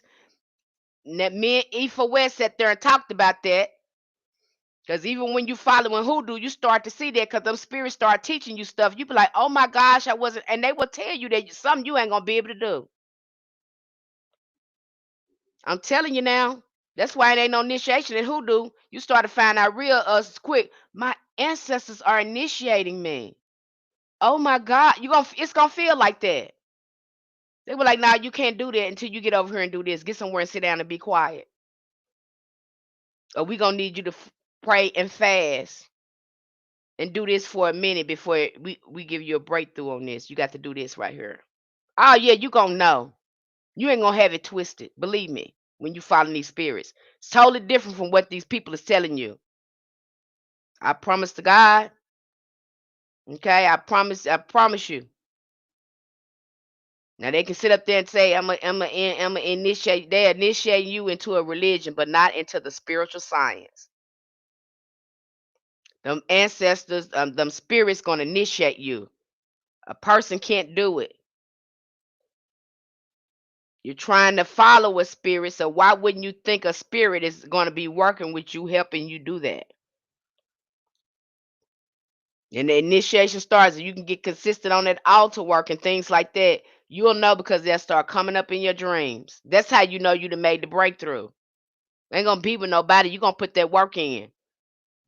And even that person, they showing you a work to talk to. I don't know if that's their spirit. I don't know what that is. I don't know. But I know when over here following hoodoo, them ancestors they're gonna initiate you. They're gonna show you stuff. These spirits gonna be initiating you. That's why I'm worried about these humans. You have to be initiated. You probably do with your stuff. I'm just looking at these spirits over here, and I know darn well if you ain't right with this right here, you ain't making no headway. I don't care about your religion. You ain't said nothing about no spirits over there. We talking about these spirits over here. You hear me? You ain't gonna be able to do nothing, shake and move and do nothing if you ain't coming in contact with them. Spiritual science. You spoke some real deep truth. You could talk to any in every esoteric book, in every mystery book. All of them have their own independent experience with these spirits. Even in hoodoo, many of the practitioners are writing books because about their spiritual initiation and practice with these spirits. I don't care how many people you follow.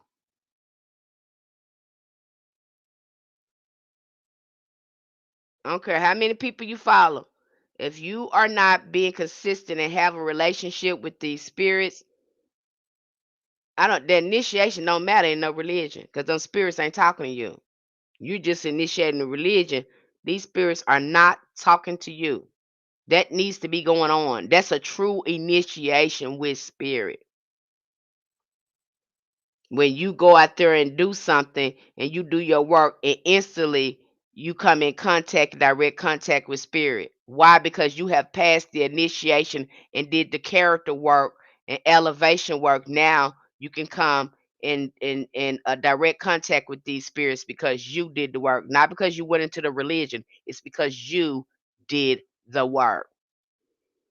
And you can do the work without a religion and start initiating you. So the religion doesn't even make sense. That's why I have to look at religion people like that. They say you work and you they see you working with a spirit. They say, well, you ain't initiated. Yes, I'm absolutely am, because if I wasn't, why did spirit sit up here showing me stuff and telling me stuff? You mean I ain't initiated to your religion? But I'm definitely working with this spirit. They definitely rolling up on me, showing me stuff, because they know where in the world I can learn how to do this stuff on my own. You welcome, seeker of now. And that's exactly what I do when you get over there into my community. Not gonna, cause I'm getting you initiated with them spirits. I need to get you to doing those rituals consistently, so you can see it for yourself. And then I have to reaffirm in you that the knowledge is already in you. That's what I'm there for.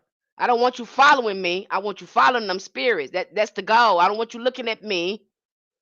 My experience only validates what's going on with you. That's why we're looking at other people's experience, because we say, oh, that's what's going on with me. I'm on the right track. Keep going, keep going. That's what I'm going to tell you. My goal, not to get you to follow me, is to get you to follow those spirits making your and when you see it, you're going to be like, damn, Miss Penny, I got this in the bag. You sure do, baby. That's all you had to do. That's all I had to do. That's all you had to do, and keep doing it. Okay, you have Freddie Blue 6351 in my YouTube chat said, I'm a Christian Catholic folk magic. Honey, they who doing and conjure. Bless your heart. That's what you're doing, baby. That's what y'all doing. She said, you are right, hon. And this person said that they Christian Catholic folk magic. And they know they right. She said, you're right. If those spirits ain't rolling up on you, then forget the religion. I have to get y'all in it because they're getting you initiated to the religion to expose you to some of their traditions of communicating with spirit. But I'm telling you, you can do this yourself, because ultimately this is what you're gonna have to do. Sit down and study the esoteric spiritual sciences and start developing your rituals and relationship with these spirits, and they will begin to initiate you. How do they do this? They'll start coming up in your dreams, showing you stuff. That's how you know you're making a breakthrough. And as you grow and want to know more things, the spirits will reveal more to you. But you're going to earn every bit of this knowledge because you're going to put in that work.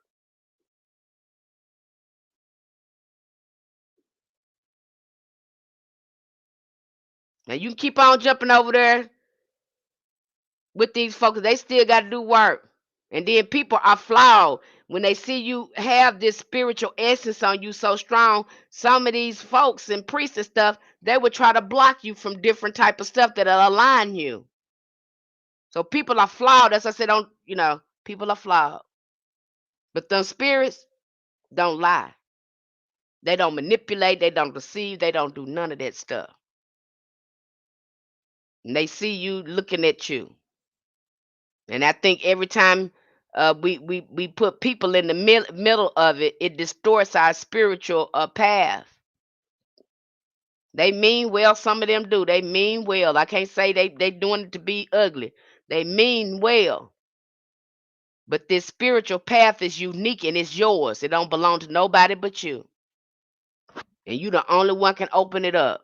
You the only one can start the initiation by doing these rituals and reaching out. And that's what I tell you. When you get over there with me, we're used to that follow leader syndrome type of thing. But I break that out. When you try to do that with me, I break that. You're not going to do that with me because you are the follow leader. You are the priest. You are the priestess.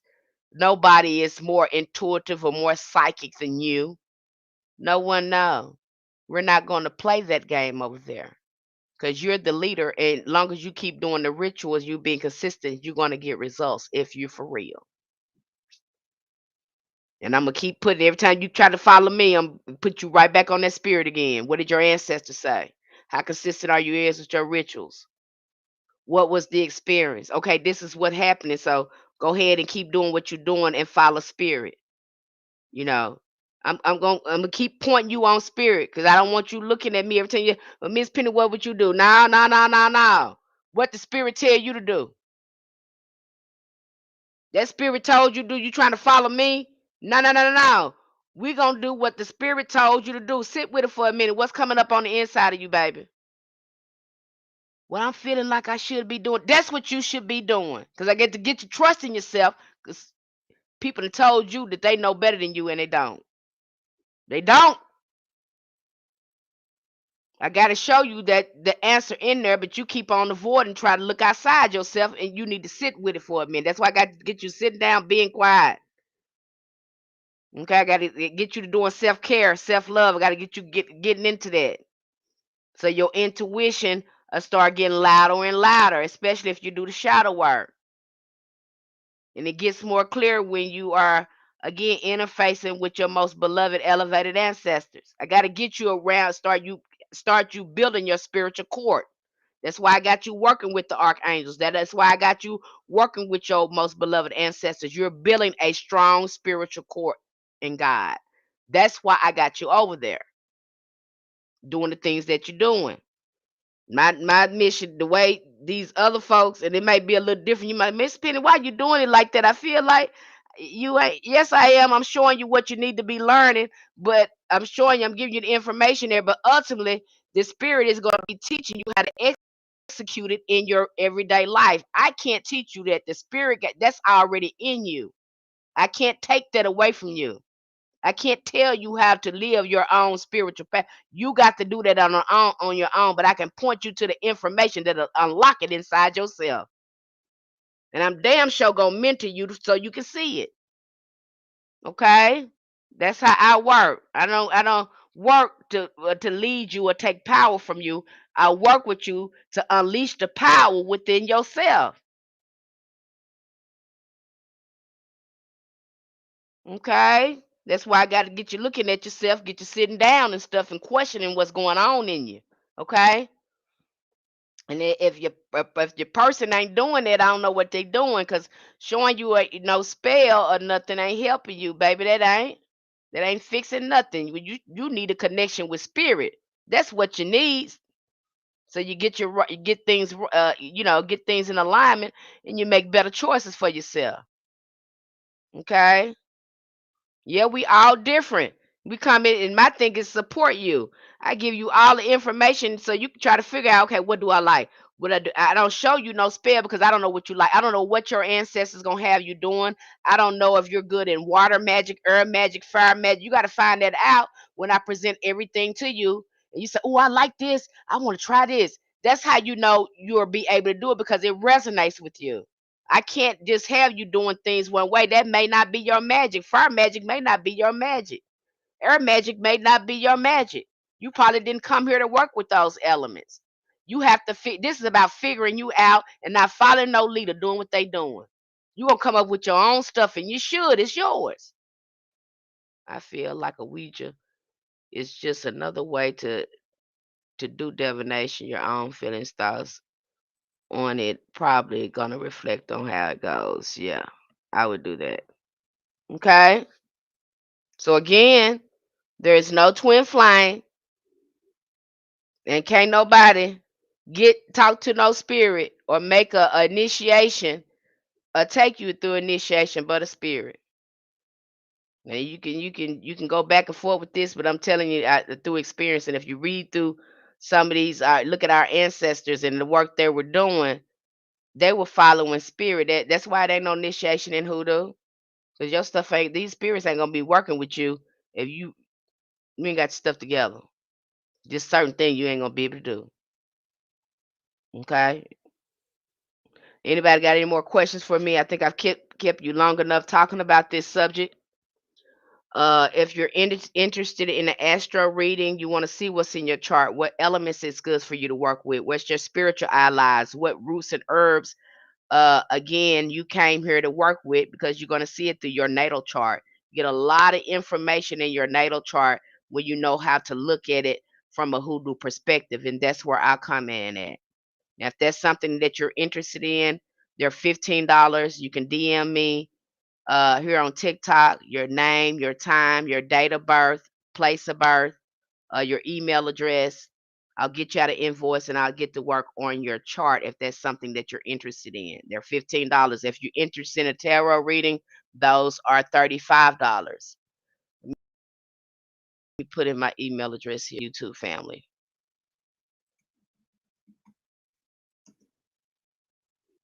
Okay. And so if you can DM me on TikTok if you're interested in this, need time, day, place of birth, email address, and I can get started on it. On my YouTube family, if you are interested in an astro reading, tarot reading, email me, let me know which reading that you're interested in. I emailed that info to you today. Okay, I'll see it in I'll check my email, my inbox. Okay, so now we are very clear on this.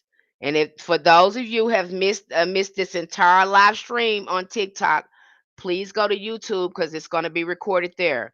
There is no such thing as a twin flame. Now, beloved, sit with that. None of our ancestors wrote about this. You were the first one writing spiritual science, and none of your ancestors ever talked about twin flame. This doesn't come up until we get colonized, and these people take our stuff and start watering it down for other type, for whatever they trying to do with it. Okay, that's when that happened.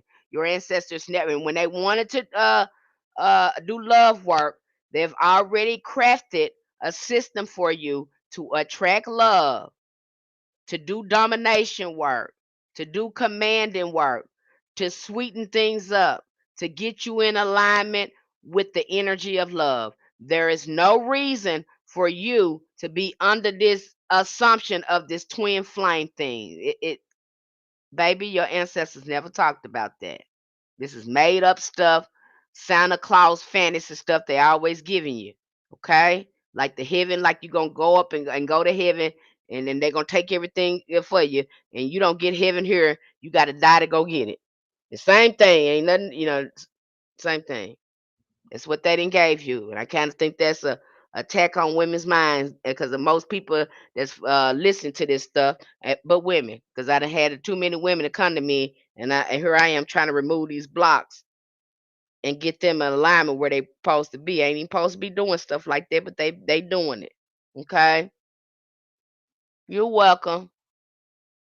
All right, so if you guys need me, you know where I'm at. I'll be coming back soon. I don't know when. Maybe this week, and we'll talk about another subject. But I had to get this out the way, because this is becoming a growing issue in our community, and it has nothing to do Twin flames has our ancestors didn't even had nothing to do with that. Okay, especially if you look like me. They ain't talk about that. That's not in any esoteric mystery book whatsoever. If you can show it to me, a book, then I'll look at it. Okay. Love you guys. You guys take care. You're welcome, seeker of no.